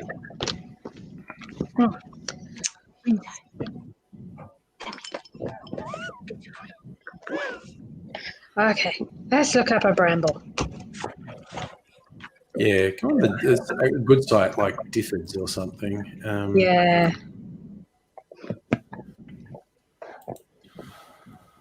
Here it is. Oh, there's shaking involved. I don't want to do exercise. I'll just stir it. Okay. What are you shaking? A bramble. So it's just gin, Stir a lemon bramble. juice, sugar, and the myrrh, the blackberry. Okay. I'm And also, gonna write they've this been- down in my little bookie. Do you actually have sugar syrup? I do. I got some today. Got it delivered. Yeah. So Oh, yeah, don't. Nettie, you can't buy sugar syrup. You've got to make it. I'm not hardcore yet. I'm still learning. That's okay. It's so It was a easy. while before- You take It the is. exact amount of sugar and water and put them together. Done. But it was The a while exact before I same made amount. my own as well. Oh, okay. Yeah. Well, it Wonder came in Woman. a pretty bottle, so Yeah, no, that's good. And don't worry about the fiddly measurements on the bloody Difford side as well. They're going 5/12 of an ounce. Just do half an ounce of sugar syrup and half an ounce of the blackberry. yeah. Okay. So 15 mils. They bug the hell out of me sometimes when instead of saying half an ounce, they say 5/12 of an ounce. And it's like, shut up, honestly. Shut up. Sugar. I don't even fuck with imperial measurements. I can't. Yeah. So it's just so Doesn't do make 15 mils. I'm like, That's the thing. what are the milliliters, please? Yeah. That's, Well, again, they say 12.5 mils as opposed to 15 mils. Like, really? I can tell the difference of 2.5 mils? Is that what you're saying? You know? I was saying that Hey. to my boyfriend a while ago. Didn't you do a taste test and you were like, no, that is true. It does make a difference. Out, Hmm. and yeah, we were talking about like measurement conversions and all that, and he was saying stuff about like something ounces and all, and like, yeah, I don't even fuck with imperial. I don't. And then he said, wait. And then he said, but you're using cups, and I said, it's a metric cup. And then he burst out laughing. I don't know But it why is. that was so funny. Yeah. No, but it is. It's like a metric ton. It is a metric. Cups. Yeah. The best thing I ever did for myself was buy a graduated jigger because it has ounces on one side and milliliters on the other. And in fact, they will do as well. I am And writing tablespoons. down in my book. And the cruise Graduated jigger. I'm not allowed to say Graduated jigger. Why are you not allowed to say jigger? Italian. Funny. Hey, you know what? I let her into my goth stash. Yeah. She came out looking a bit David Bowie. It was so cool. Nice. Yeah. Like in that video for Life on Mars with the Yeah. lovely blue yeah. pantsuit. Yeah. Yeah. We found a new look for her. Oh, excellent. Yes. Know that. When I was in high school, we did a David Bowie jukebox musical. Ooh, Really? nice. Oh, that's cool. It was so fun. Ah, Good. You that know, would be got so all, cool. got all painted up, and you know, Yeah. Oh, that's fun. That is really fun. You had good got all teachers. glam. We did. So I've got Little Bear gins. I've got the spicy one and the doctor one and the sailor one. Which gin should I use for the bramble? Doctor. Doctor? Okay. Yep. Because you don't want spicy. No. No, I didn't. And like it's 11:16 at night, so Navy strength might not be the go. So yeah. That's the sound of weakness. All right. Excuse me. Oh, them's fighting words. I was actually thinking of finishing the night with a Navy martini, but Well, I haven't opened the Navy yet. Maybe I've had a good go at the doctor. I like it. But Yeah. it seems Sailor on is the my favorite gin. Like literally, Okay. if I only had one gin to drink for the rest of my life, it would probably be the Sailor. yeah. Well, I think that's I it. think I'll have to use that one. You know, Although I that's, quite like this. Like it's quite nice, but it's You got not the- Navy strength. I like the Poor label. Tom's It's full pretty. cut. It's really pretty label. So the story is Poor Tom's is run by a guy called Griff. And I think the other guy's name is Sam. And the first time I ever saw Griff, I was like, I know that guy. I definitely know that guy. And then not long ago, Henry said that Griff went to Whopper in my generation. And I was like, and that's where I know that guy. So, yeah. Went to Whopper. He went to Whopper. Whopper. The WA School of Performing Performing Arts. Arts. Oh, Yeah. Not a Whopper from Hungry Jack's. Not a Whopper from No. Hungry Jack. Whopper. So, Okay. So, like, I want Hungry Okay. Jacks. but my husband doesn't believe me that I definitely knew him. Like, Right. I just knew that I knew him. Yeah. oh, Anyway, it happens all the time. yeah, well, you know, sometimes I like to prove my husband wrong. So we are going to go and visit Poor Tom's probably later this week. Cool. We won't wait long. And hopefully Griff's there and I can be like, what years were you at Whopper? Because if it crossed over, I'm sure we went to a party together. Yeah. Well, that was the weirdest thing I discovered with Mrs. Angry. Like, okay, we've been together like 15 years now, but because we're old, way back in the early 90s, we were actually moving in very similar circles in Sydney.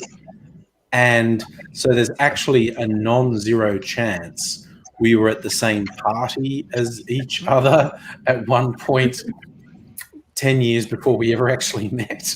So like she started saying, I used to go here and here. And I went, oh, I used to go there, there and there. And so we could well have been at the same party once about 10 years. I met my husband on the internet and there is a non-zero chance that we've been to the same place and done the same thing at the same time. Like, yeah. Even though for many, many, many years we told our parents that we met at a gig. Oh, God, my relationships for the last 20-something years have all been through the internet. So Pretty much. I all always mine have. like to say I met my husband on the internet before it was cool. Yeah. So You know, then when we're it going was something that you hide. yeah. Mm. Was going to get back to my daughter, who's now 23. I met her mum on the internet. So, as I mentioned, I think several times before, there's a very, very strong chance she's legitimately the first internet baby in the world, as in the baby who came out of a relationship of people who were in different cities and met on the internet and would never have met if it wasn't for the internet. So, Yeah. a goodly number of years before any dating sites existed. But Charlie's taking us on a tour. Mm. I'm just moving into the garage. Moving to garage. Okay, so I met. I'm going to go make my bramble. Okay. All right. All right, Nettie. Have a Adam, well, Godspeed.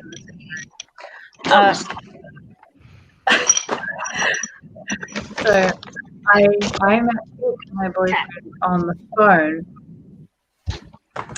because I was talking to my best friend. She wasn't my best friend at the time, but she's now.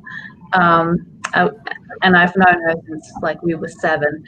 I was talking to her on the phone, and she put me on loudspeaker, and there was this guy in the background, this noisy, obnoxious guy who decided that he thought that I sounded hot and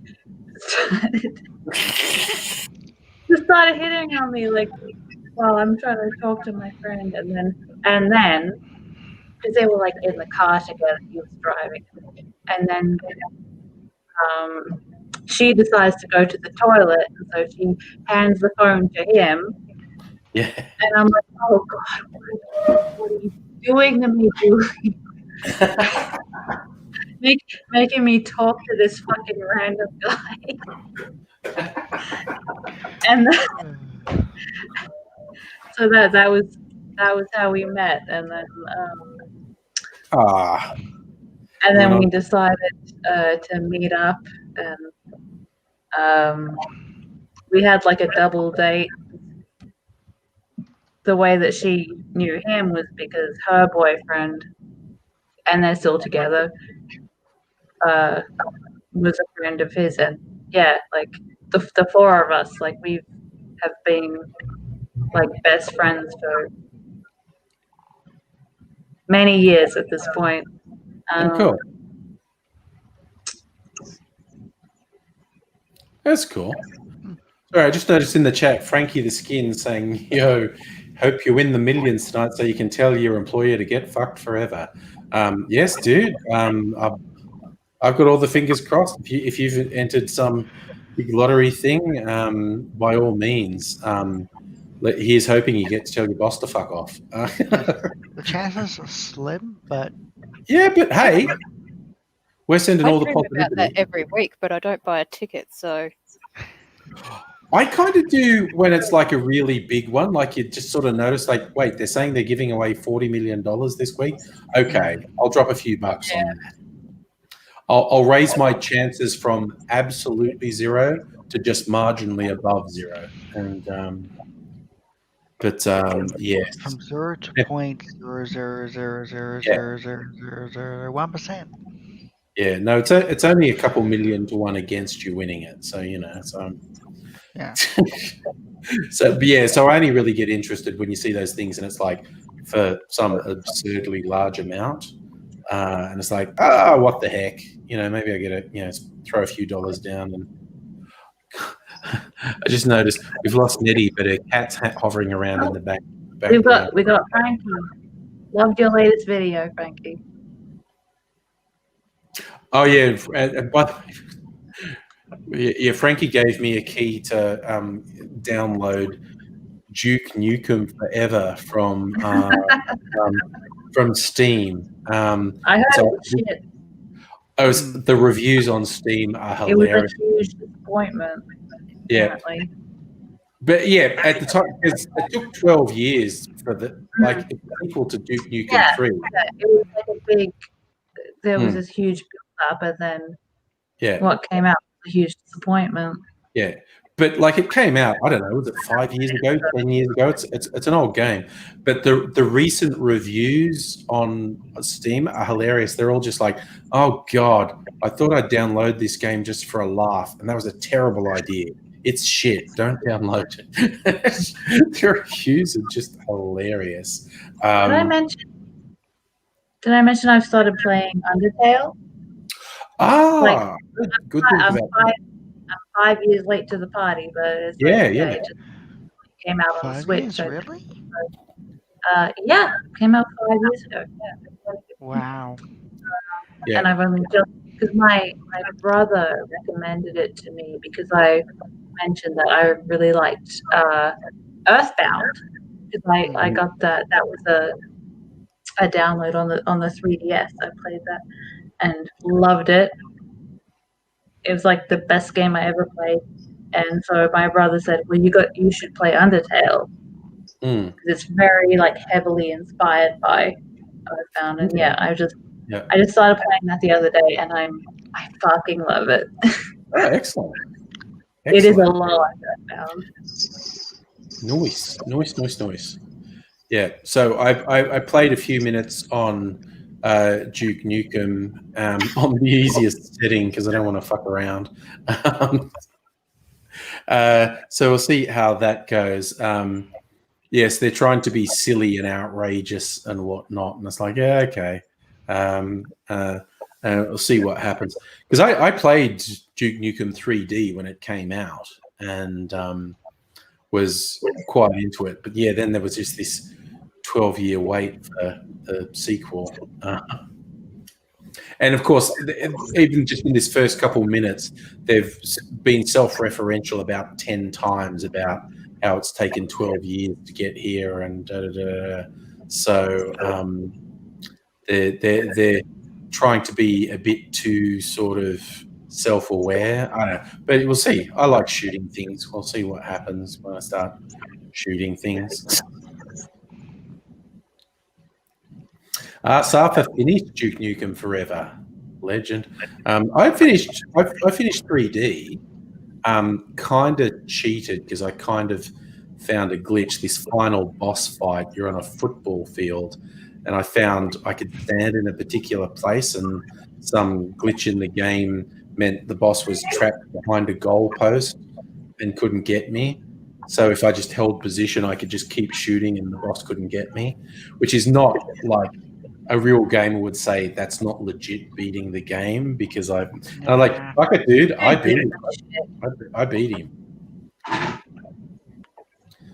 But I have to admit, I'm more. I did just start playing Red Dead Redemption 2. Speaking about being late to the party, Yeah. So I've done the first couple little sub-quests. Look, everyone's on Nettie's stream apart from Nettie. That's just... Oh, the doggy's got a cone of chain. Yeah. Yeah, there was quite a bit of discussion about the cone of shame while you were off on cocktail quest. While you're cocktailing. On side I was quest. doing a side quest, yeah. So the dog is very, very mad at Nettie because of the cone. My neighbor across the road has 2 Maltese mixes, and they're called Dr. Harry and Cooper. Nice. And yeah, I love them. I've pet sitted for her before, and yeah, and when she got back, she was like, "How were the boys? Were they naughty?" I'm like, "No, they were angels." Like for some reason, when I'm there, they're the sweetest little angels. Like, wow, I don't know. that's good. So if or maybe it's just like a matter of perspective. It's like they're so well behaved compared to my dog. Well, yes, Ludo's a little bit boisterous.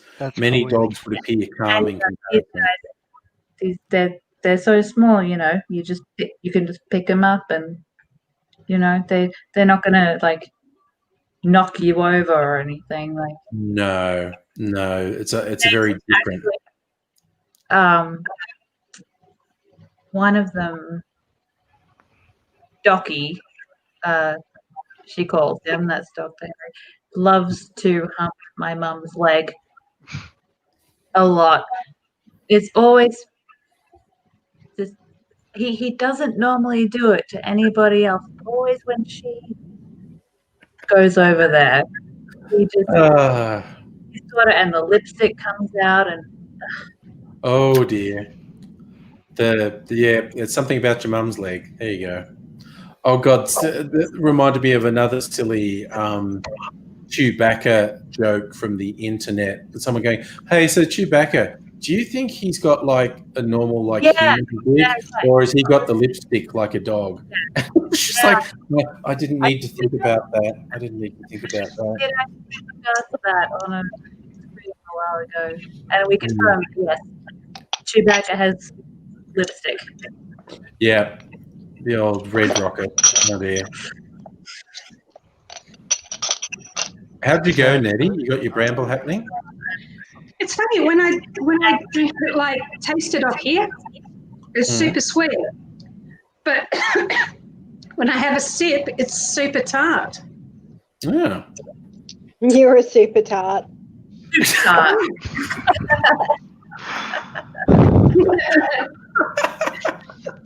Stupid.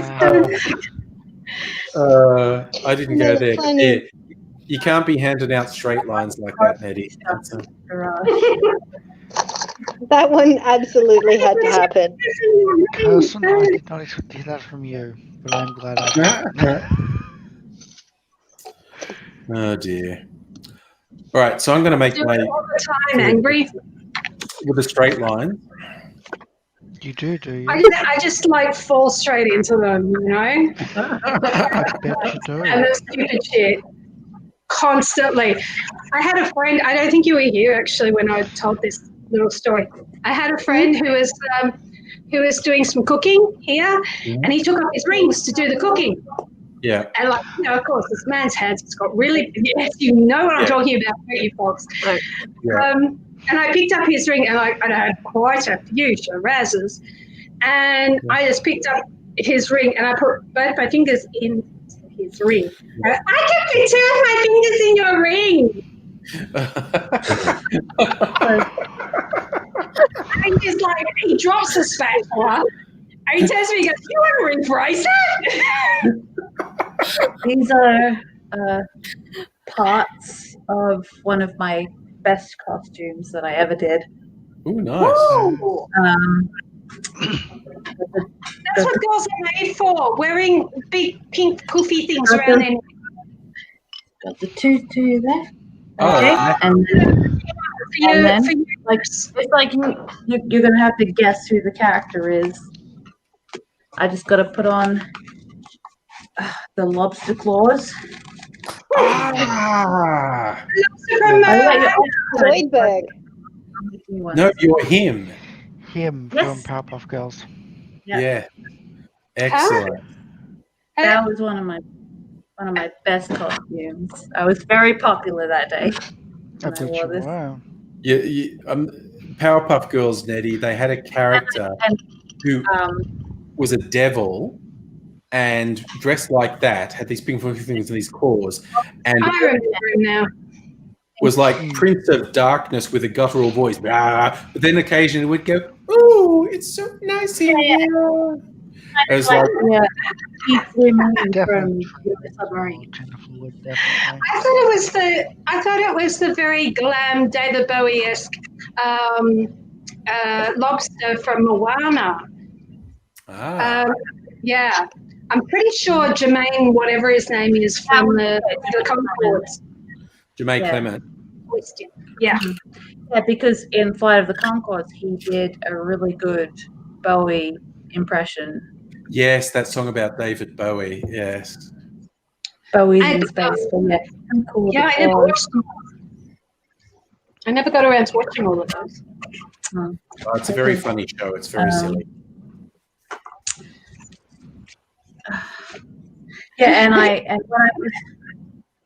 I had a wonderful moment when I was in my him costume at the con. There was a dude dressed as Frankenfurter, and we locked eyes across and we were like, and we ran up to each other like, I love you. Yeah.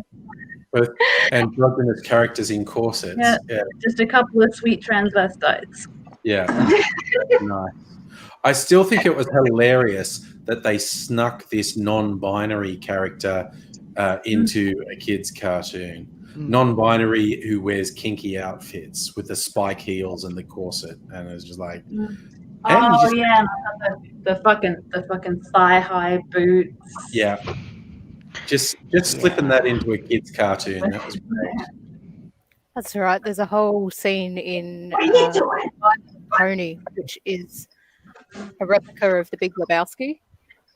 Oh And- yeah, I saw that. I remember. I saw that. Including the pedophile. I was really into. Hmm. I was a bit of a brony / Pegasister back in the day. Yeah. There was a joke I loved online because Steven Universe I just love cartoons in general. Steven Universe had Oh, yeah. non-binary and clearly trans Love characters, Steven. and the characters would merge. Oh yeah, fusion. yeah. Okay, so I have cosplayed as Pearl, and yeah, me and my girlfriends, we did a group because we were like the corresponding like body types of the Crystal Gems. Yeah. And we went to a con where Zach Callison, who voices Steven, was a guest, and we were in the foyer, and this couple comes up to us, and they were his parents, and they were like, "Oh, you guys, you're so cool," and they took photos of us, and yeah. But I mean, Sweet. the characters in Steven Universe are, at various times obviously queer, obviously trans. Oh, very, yeah. Because the creator, Rebecca Sugar, is a bisexual, non-binary. Yeah. And she was always getting hassled by Cartoon Network they thought she was taking it too far. Someone did a really funny fan comic online of a Cartoon Network executive storming into the production room where she's there and saying, "You're making this too gay," and she's going, "What?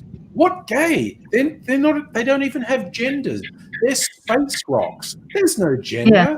There's no. They're literally rocks. They don't have genitals. That's what." And the Cartoon Network guy goes, "Okay, Plausible we're deniability. watching you," and leaves. And she turns to the animators and goes, "Make it gayer." God.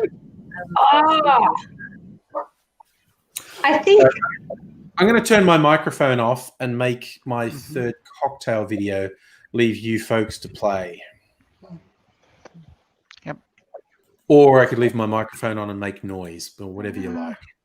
Off. I could go That get would my be better. mask. Off. Okay. It'll just make it easier for us to talk. And like, Definitely. okay, let's get silly. I'll get my King Kong mask. Kinky. my cat's has got I heard King On, not King Kong. That's the thing. I was like, Yeah. It's very close. We heard the same thing. That's why I said kinky. Okay.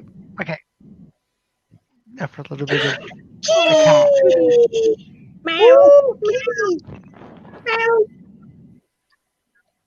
Oh, lovely. Oh, There's a way I could have worded it, but I didn't. Yeah. I'm watching you. Oh, everybody's watching you, Zorro. We know you're up to something. He's a cat. He's never up to something. He's always up to something. You always don't know up to this. something. Look, his I know tail's all. cats I grew up with. What I really appreciate, Charlie, is that went straight over your Yes. headphones. Yeah, it's big. Stop that. You're not supposed to do that. As big as a Charlie.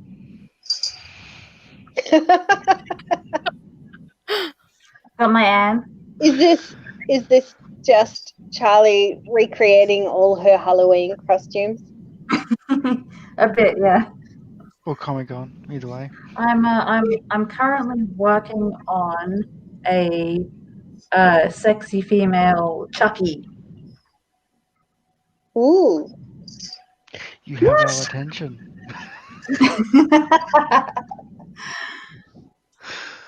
Okay, don't don't get lost down a rabbit hole of that sort of thing, okay? Sexy Chucky. That's weird. Yeah. That's It was scary. it was my friend's Guys, idea. stop destroying the couch. There's this whole like series of these like figurines of the sexy anime girl figurines that you can get. There's a series called Horror Bashoujo, and it's like sexy anime girl versions of like horror movie characters. And my friend suggested, oh, let's do a group of those. And I was like, okay, I'll do Chucky.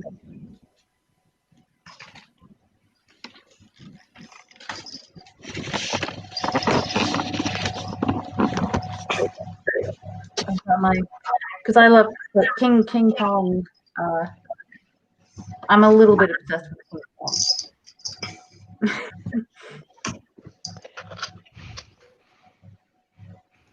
I don't know. I'm just not into super old movies. Oh, I am, but I love the 2005 version with Jack Black and Adrian Brody and Naomi Watts. It's like a love letter to the original. It's like, okay, Peter Jackson clearly has a boner for the original King Kong. As do I.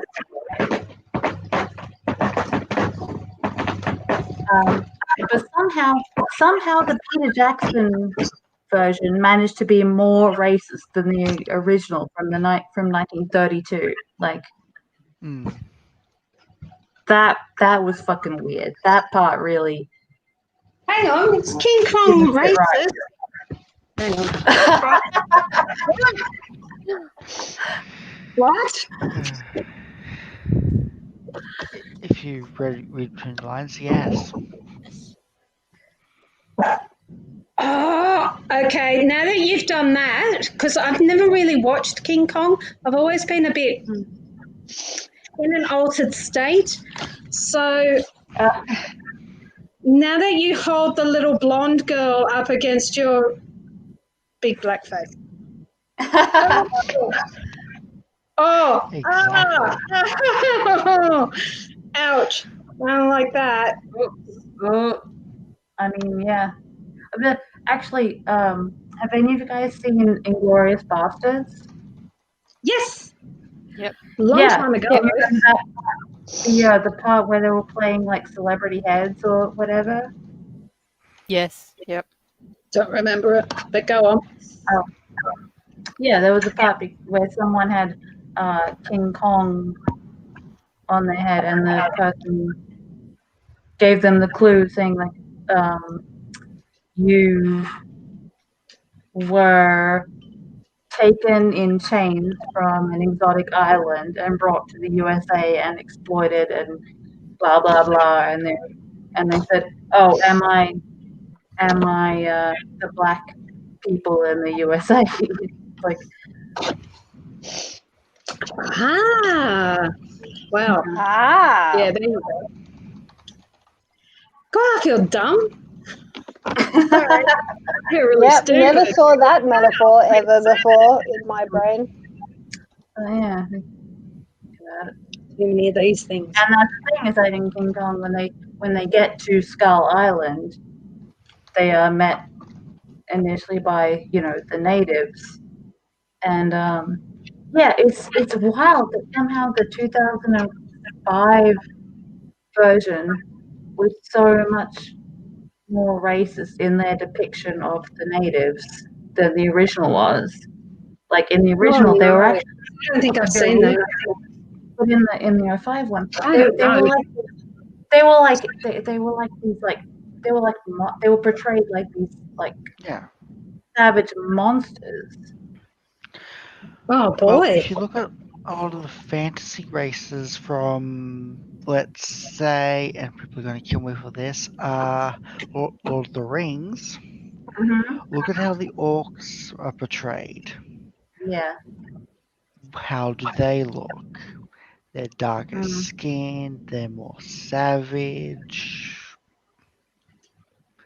The elves, which are the good, nice races, Yeah, but- are all. Yep. Yeah, Aren't but this orcs is nearly tortured? 100 years of cinema coding. So I thought orcs were tortured elves. I mean, look, I haven't read it. I'm not a big fan. You know? It actually reminds me of The Time Machine by H.G. Wells. Mm, The way that in the distant future, there's like the two separate races, the Morlocks that live underground, and the other guys that live under the trees. It was because that was like the separation of the working class and the upper class, like. And so yeah, but fucking eat the rich, why not? Tolkien was. I wouldn't be surprised if Tolkien took inspiration from that yeah. with creating the elves Also, and orcs. look at the era he was in. He was a soldier in World War One. Era he was in, that was normal to put in.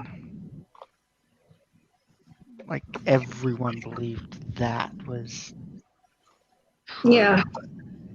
That portrayal was.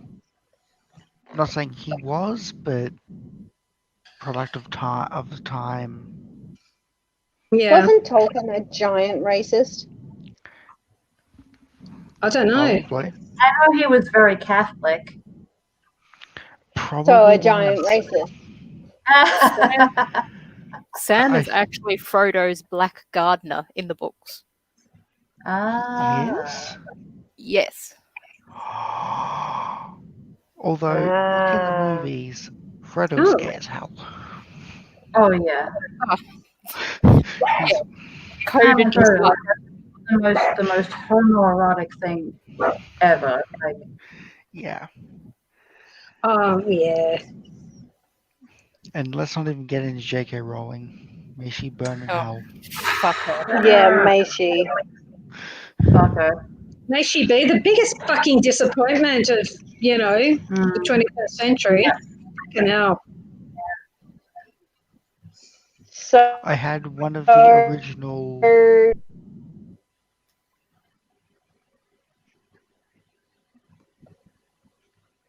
Yeah, go. Someone get the fuck out then, or I had one of the original Harry Potter and the Philosopher's Stone books, like with the pseudo painted cover and everything. One of the rare ones. I had one of those. Okay. Oh, sorry. It's somewhere. L3 regarding the orcs in Warcraft, they are also coded under African American stereotypes. Yep. All those sorts of races are generally. Yeah. And D&D has some racist implications in it. D&D changed that. There is no more inherently evil races in D&D. They changed it. Just, when I don't play it, but my boyfriend does, and he told me about the Drow, and I thought, okay, that's fucking racist. Yeah, I never liked that portrayal either. I'm like, really? That's all they are? I gotta go get another beer. Yep. But yeah, on lighter topics. Speaking of Star Trek. Speaking of Star Trek. Jinx. Don't believe, don't receive.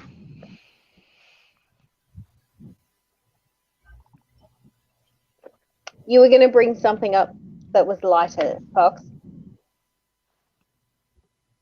I was just saying on lighter subjects. I was trying to move the conversation. Away from horribly racist shit. Away from, that. On the subject of Donald Trump.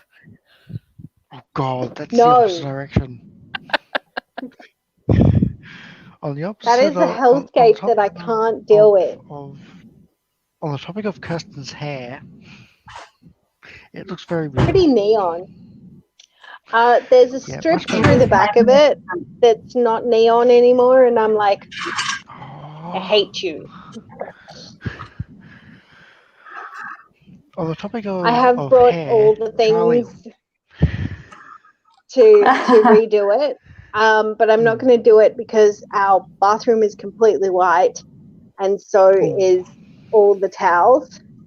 So I'm like, yeah, I'm not going to do that. yeah, don't Not blame until me. I get my car, and I packed in my car the hair dyeing towel because every you girl have a knows that you dedicated have a towel for hair. that. Of course you do, ladies. What? Yeah. Do you also have do a we hair do? dyeing towel? Yeah. Yes. See, Yeah, I I'm knew trying that to putting afford to that. have dyed my hair. I've never dyed my I'm hair. pretty sure The if you closest- asked your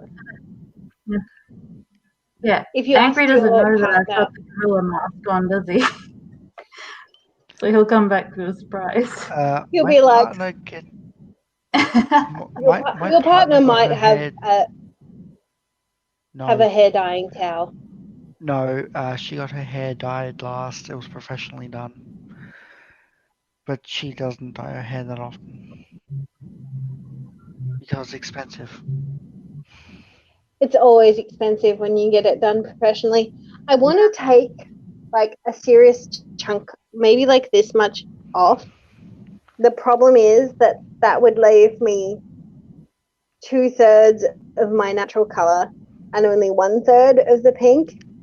And it needs to be 2/3 pink and 1/3 natural. I mean, And I am so, liking your natural hair color. well, this is my natural hair color. The pink bit. The brown bit that comes out of my head is the bit that needs to be I'm liking both. altered. Yes. So yeah. Yeah. Kirsten, I'm gonna no strip matter what. out. Really long. I'm working on stripping the dark bit that I have at the top and like going full blonde.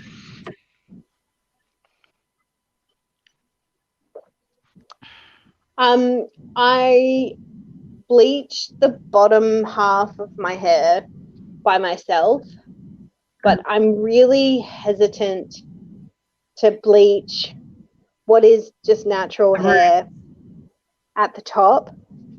Yeah. Like, I don't want it to look silly, and I sort of need to get a hairdresser to do it.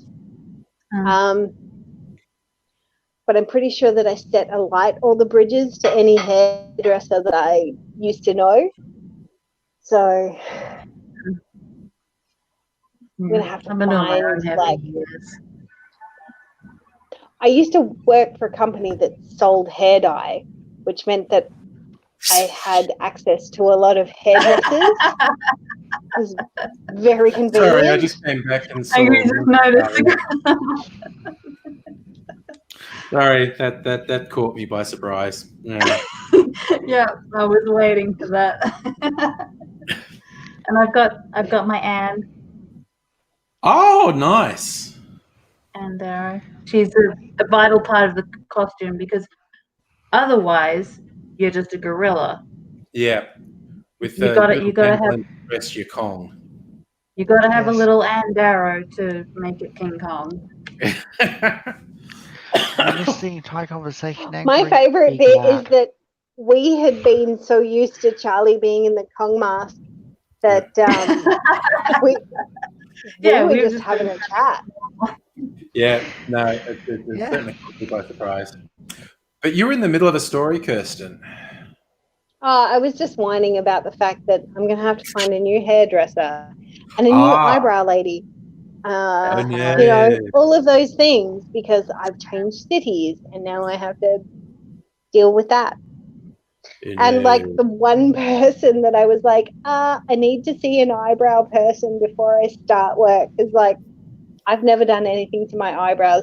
They're exactly as they always were. I'm just like, Ah. So the risk that I run is that I'm going to just go to any old eyebrow person and end up Yeah. with I'll just horrible Manky brows. And I had my eyebrows done once and no one noticed. Oh I'm like, no. this is a fucking waste of money. Yeah. My daughter gets done what they call threading, that thing where they wipe it off, which seems really I love full on. threading. You love threading? Oh, Okay. it's so painful. So painful, but it works. Yeah. I don't have to get it done very often because I've been getting my eyebrows done so regularly that the hair stopped growing back, which is awesome. Yeah. But yeah. I don't even tweeze my brows anymore. I just leave them as is because thick brows are in now. Okay. I know, but I've got a certain amount of messiness that goes below the brow, and I'm just like, Yeah. I just need that cleaned up. Yeah. Yeah. And obviously having worked from home and sort of not had to look any kind of way for 6 months, I've gotten really lazy. So I've got Thursday and Friday where I'm going to be out and about in the world. So I've got myself planned in for hair and nails and eyebrows, and my husband's going to be real mad at the bill, but it's been 6 months. Thank you. Planet of the Apes is like one of my other favorite movies. Which one? Oh, well, the original. What, the 70s one? And yeah. And and they did more. They did like a mini series or something after that. Yeah, like it was a TV. It was like a prequel series. There was a thing that happened a lot in the 70s. If there was a successful sci-fi movie, they tried to turn it into a TV series. Yeah. Logan's Run. I love Gorillas. So, I liked the recent ones with Andy Serkis, the guy who's Gollum in the movie. There was that really shitty one that Marky Mark was in. The Tim Burton one. The Tim Burton one, that was terrible. But the ones after that, the Rise of and Conquest of and whatnot, they were pretty good. I liked them. All right, team. Husband has asked that I hop off stream so that he can go to sleep. So I'll be in the chat, but not on the stream. Okay.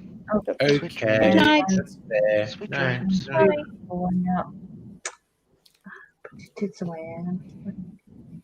was just thinking with the Kong one, that also we were talking because you were talking about the Frankenfurter guy. That song he sings with a "Whatever happened to Fay Ray?" Fay Ray.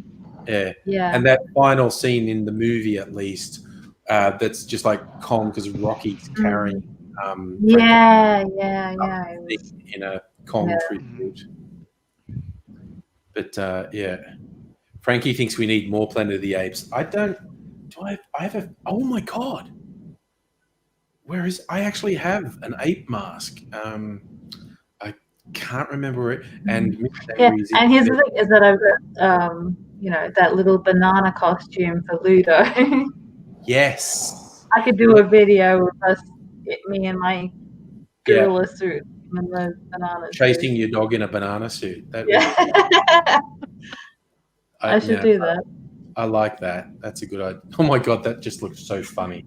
You drinking the beer in the mask? Yeah. The beer in the mask. That looks so funny. Yeah, because there's a Is anyone else getting Halloween stuff advertised to them on Facebook? No. It's fucking Christmas stuff. You're getting. I'm getting no one's on Facebook. I haven't been on Facebook in fucking ages because it shits me. Yeah, no, that's a fair call. I started getting this ad for this somewhat realistic rubber masks, and they've got, it's like a whole head thing, and with the skin torso that comes down here, and I mean, it doesn't pass close inspection, but when someone pulls it on and wears it, at casual glance, you could think it was just a person. And there's some female and some male ones, and I'm just imagining guys wearing the female one in poorly lit nightclubs, and it's like, oh, dear. I love that the Michael Myers mask was a Captain Kirk mask that had been painted white. Yes. Little bit of Hollywood trivia. Excellent. No wonder he didn't talk.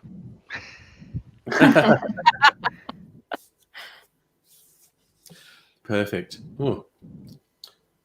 Ooh, well, this one I made, Dante's Jungle Bird.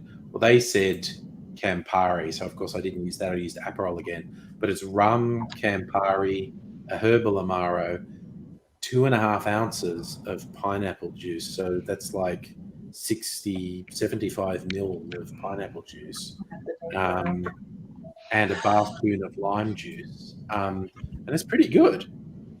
It's just got this little bit of element in it, and it's weird for something that's half pineapple juice. It doesn't taste like pineapple juice.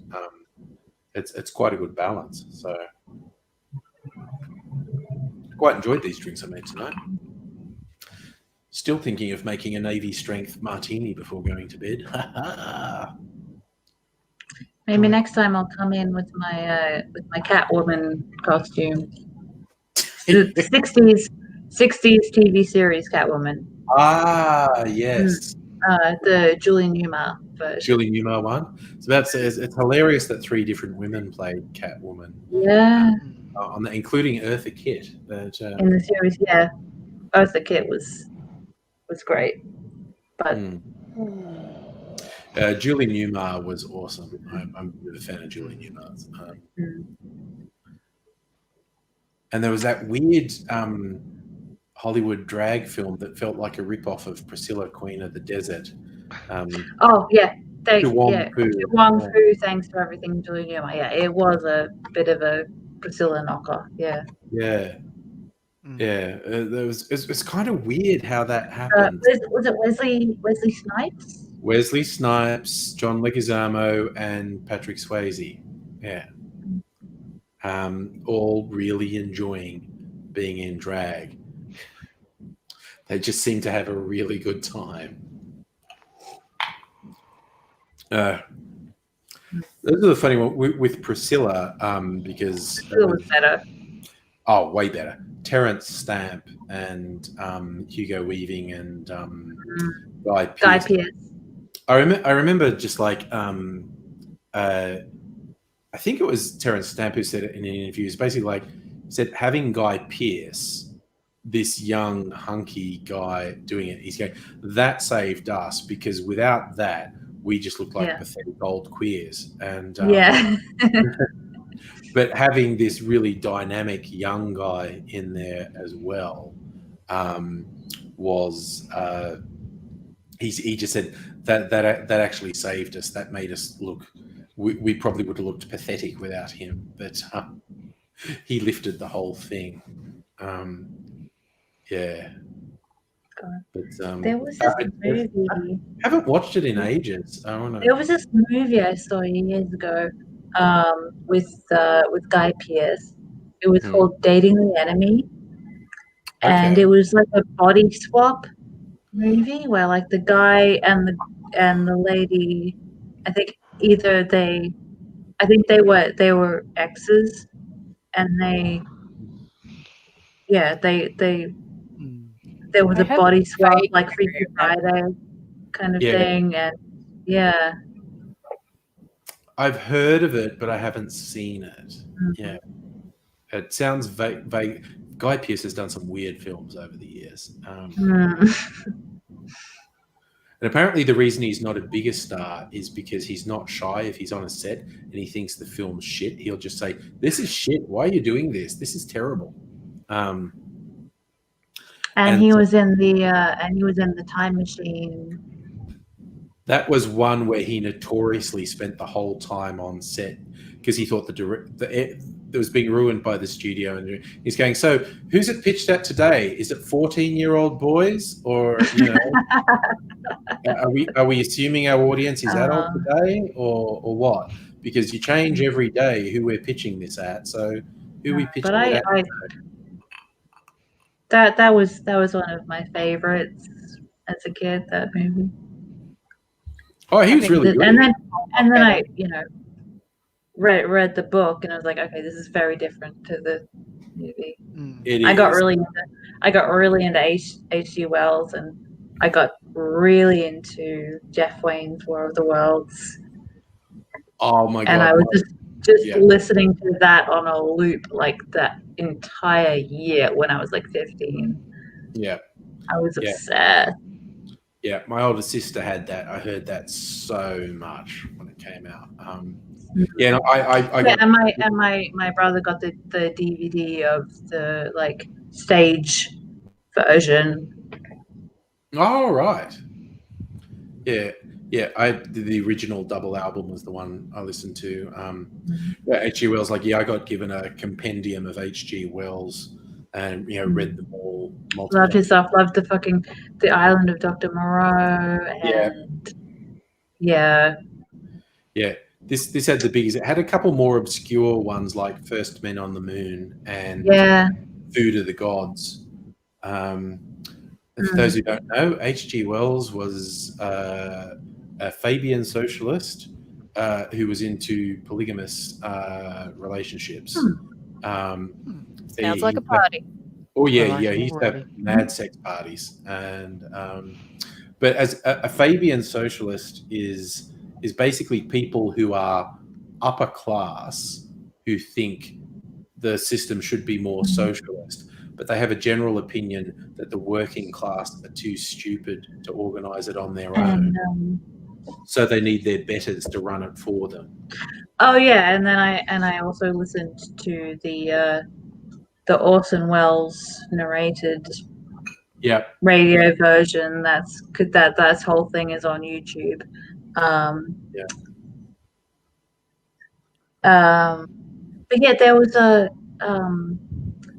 stage show was on in Australia, like at QPAC in Brisbane, at one point, and they had Shannon Knoll as the parson. Sorry. Yeah, I didn't go to that. I don't like Shannon Knoll. It's just kind of like the original double album. That was Phil Lynott. Yes, it was. Going from Phil Lynott to Shannon Knoll. Jesus Christ. Yeah, bit of a Phil Lynott as the parson, and David Essex as the artillery man. Yeah. And Richard Burton as the narrator. That just Richard Burton. Voice of Richard Burton doing the narration. Oh, looked like Nettie signed out. Oh, Nettie's gone. She was waving. I waved to her. She waved. There was you do have the H.G. Wells, the Orson Welles radio play. When I was at college, I did a radio play because it was the 50th anniversary of the Orson Welles thing, and I did a radio play where it's basically someone uncovered evidence that what Orson Welles reported actually happened, and because it also happened, there was one of those periodic reports we get of a near-Earth object, like an asteroid or something was coming close to Earth. And so the coinciding, so I wrote this radio play, and it was pretty simple. It was like a call-in AM radio thing with various crazies coming in with their theory, because they Coast to Coast with Art Bell, that type of thing. And because he had a recording, and it was awesome. And we had so much fun making the recording sound old, of Orson Welles talking to an alien who's dying and has got this wheezy breath. And so I got my asthmatic friend to say, "Hey, don't use your Ventolin for a while." Yeah. And then come up to the microphone and say these lines, and he's like, I was bad. I was evil. That was ingenious, but mean. But that was fun. We just, because it was just really easy. You just make it a call-in radio show, and all the crazies calling in with their theories about aliens. I got really into the whole Greys thing because of a childhood experience. Yeah. Who's the guy who popularized that? Whitley Strieber? Whitley Strieber. Yeah. Yep. Communion. Yeah. Yes, that's right. Communion. And the movie with fucking what's his face? Oh, the Close Encounters Weapon movie. of Choice.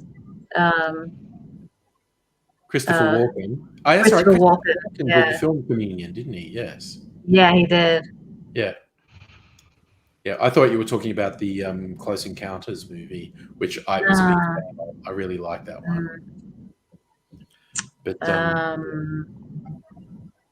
yeah, and there was the Simpsons episode, the X-Files crossover. that was a fun I episode. love that. Well, that was traumatic for me as a kid.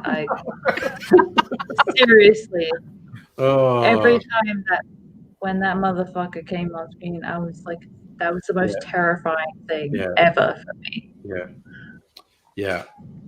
There was a Stephen King story that got turned into a movie, and it's a much lesser known one. It wasn't very successful. Trying to remember what it was called. L3, I haven't seen Fire in the Sky because I heard that it's really scary. And so I'm like, I'm not fucking with that. I'm not gonna watch that. Yeah. In this Stephen King one, the central characters were these friends who all somehow had some sort of psychic power, and they got tied up in this whole alien landing thing, and they were arrested by the military because they're outside. And the aliens had learned that at least some humans thought the grey alien form was friendly, but they were actually sort of quite nasty shapeshifters. And they try and lull people into a false sense of security in the grey form, going, "I love you, let's be friends." And then they'd turn into this horrible multi-clawed thing. And the Simpsons episode where Mr. Burns. Yes. Oh, I bring you love. I bring love and peace. And I was like, it's bringing love. Break its legs. Yes. Dreamcatcher, I think, was the movie you were talking about. Stella for the win. Dreamcatcher was the movie. Yes. Had the guy from Homeland. Now the local stray cat yowling. I could hear it. Yeah. Yeah, I could hear some strange noise. Just as we're talking about strange noises, you get strange noises coming around the house. Yeah. Yes. Yes. Was it a cat? I'm gonna go check if it's at the door. Check where the strange cat is. But the other night it was standing at the front door yowling, and then when I came to the door and I actually offered it some meat. Yeah.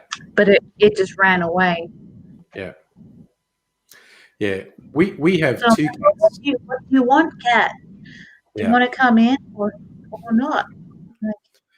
But I guess it's feral and it just doesn't want to be near people. Yeah. Then why would it stand at the door complaining like, let me in? Cats are weird. Maybe Weird it cat. used to live there. Yeah.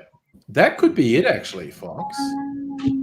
Maybe its former owners lived there. That is a strong possibility. I mean, we got two cats, so we have a cat door so they can go in out at night without bothering us. But then, of course, the inevitable happened when a roaming neighbor cat came in the cat door and then had a confrontation with our cats, and we're sound asleep, and this hideous cat brawl happens in the next room, which is quite a terrifying thing to be woken up by. Cats howling and screaming and smashing into stuff. Yeah. But That's weird. Oh, L3 saying Yeah, I can't see it anywhere. Is C2 Cam a YouTube channel, L3? L3 I think he saying, means Coast to Coast AM. oh, Yeah, that guy. Yeah, Coast to Coast with Art Bell. L3, yes, I read Yeah. about him. The guy that Fire in the Sky was based on. Yeah. But apparently, like his actual story is very different from the movie. Yeah, but that's fair. Like, because he said that his experience was actually quite positive. Like it wasn't this like horrible, torturous experimentation experience like it was in the movie. Like, yeah. Oh, and hi Dingle Dodie, who's doing a quick drop in. That's okay. I'm probably going to bed about now. Somewhat wasted by the number of cocktails I made. A little bit tired, but I'm going to be back tomorrow night, and it's not a school night again. So if anyone wants to do another marathon tomorrow night, I'll probably be up for that. So, and then all the anticipation of finding out how much we get out of prison in Melbourne on Sunday. I'm hoping not to be hungover sitting there watching Dan Andrew. So moderate a bit tomorrow. But good night, everybody. I'm going to go. night. Anyone who's up for it, see you tomorrow night. But bye for now.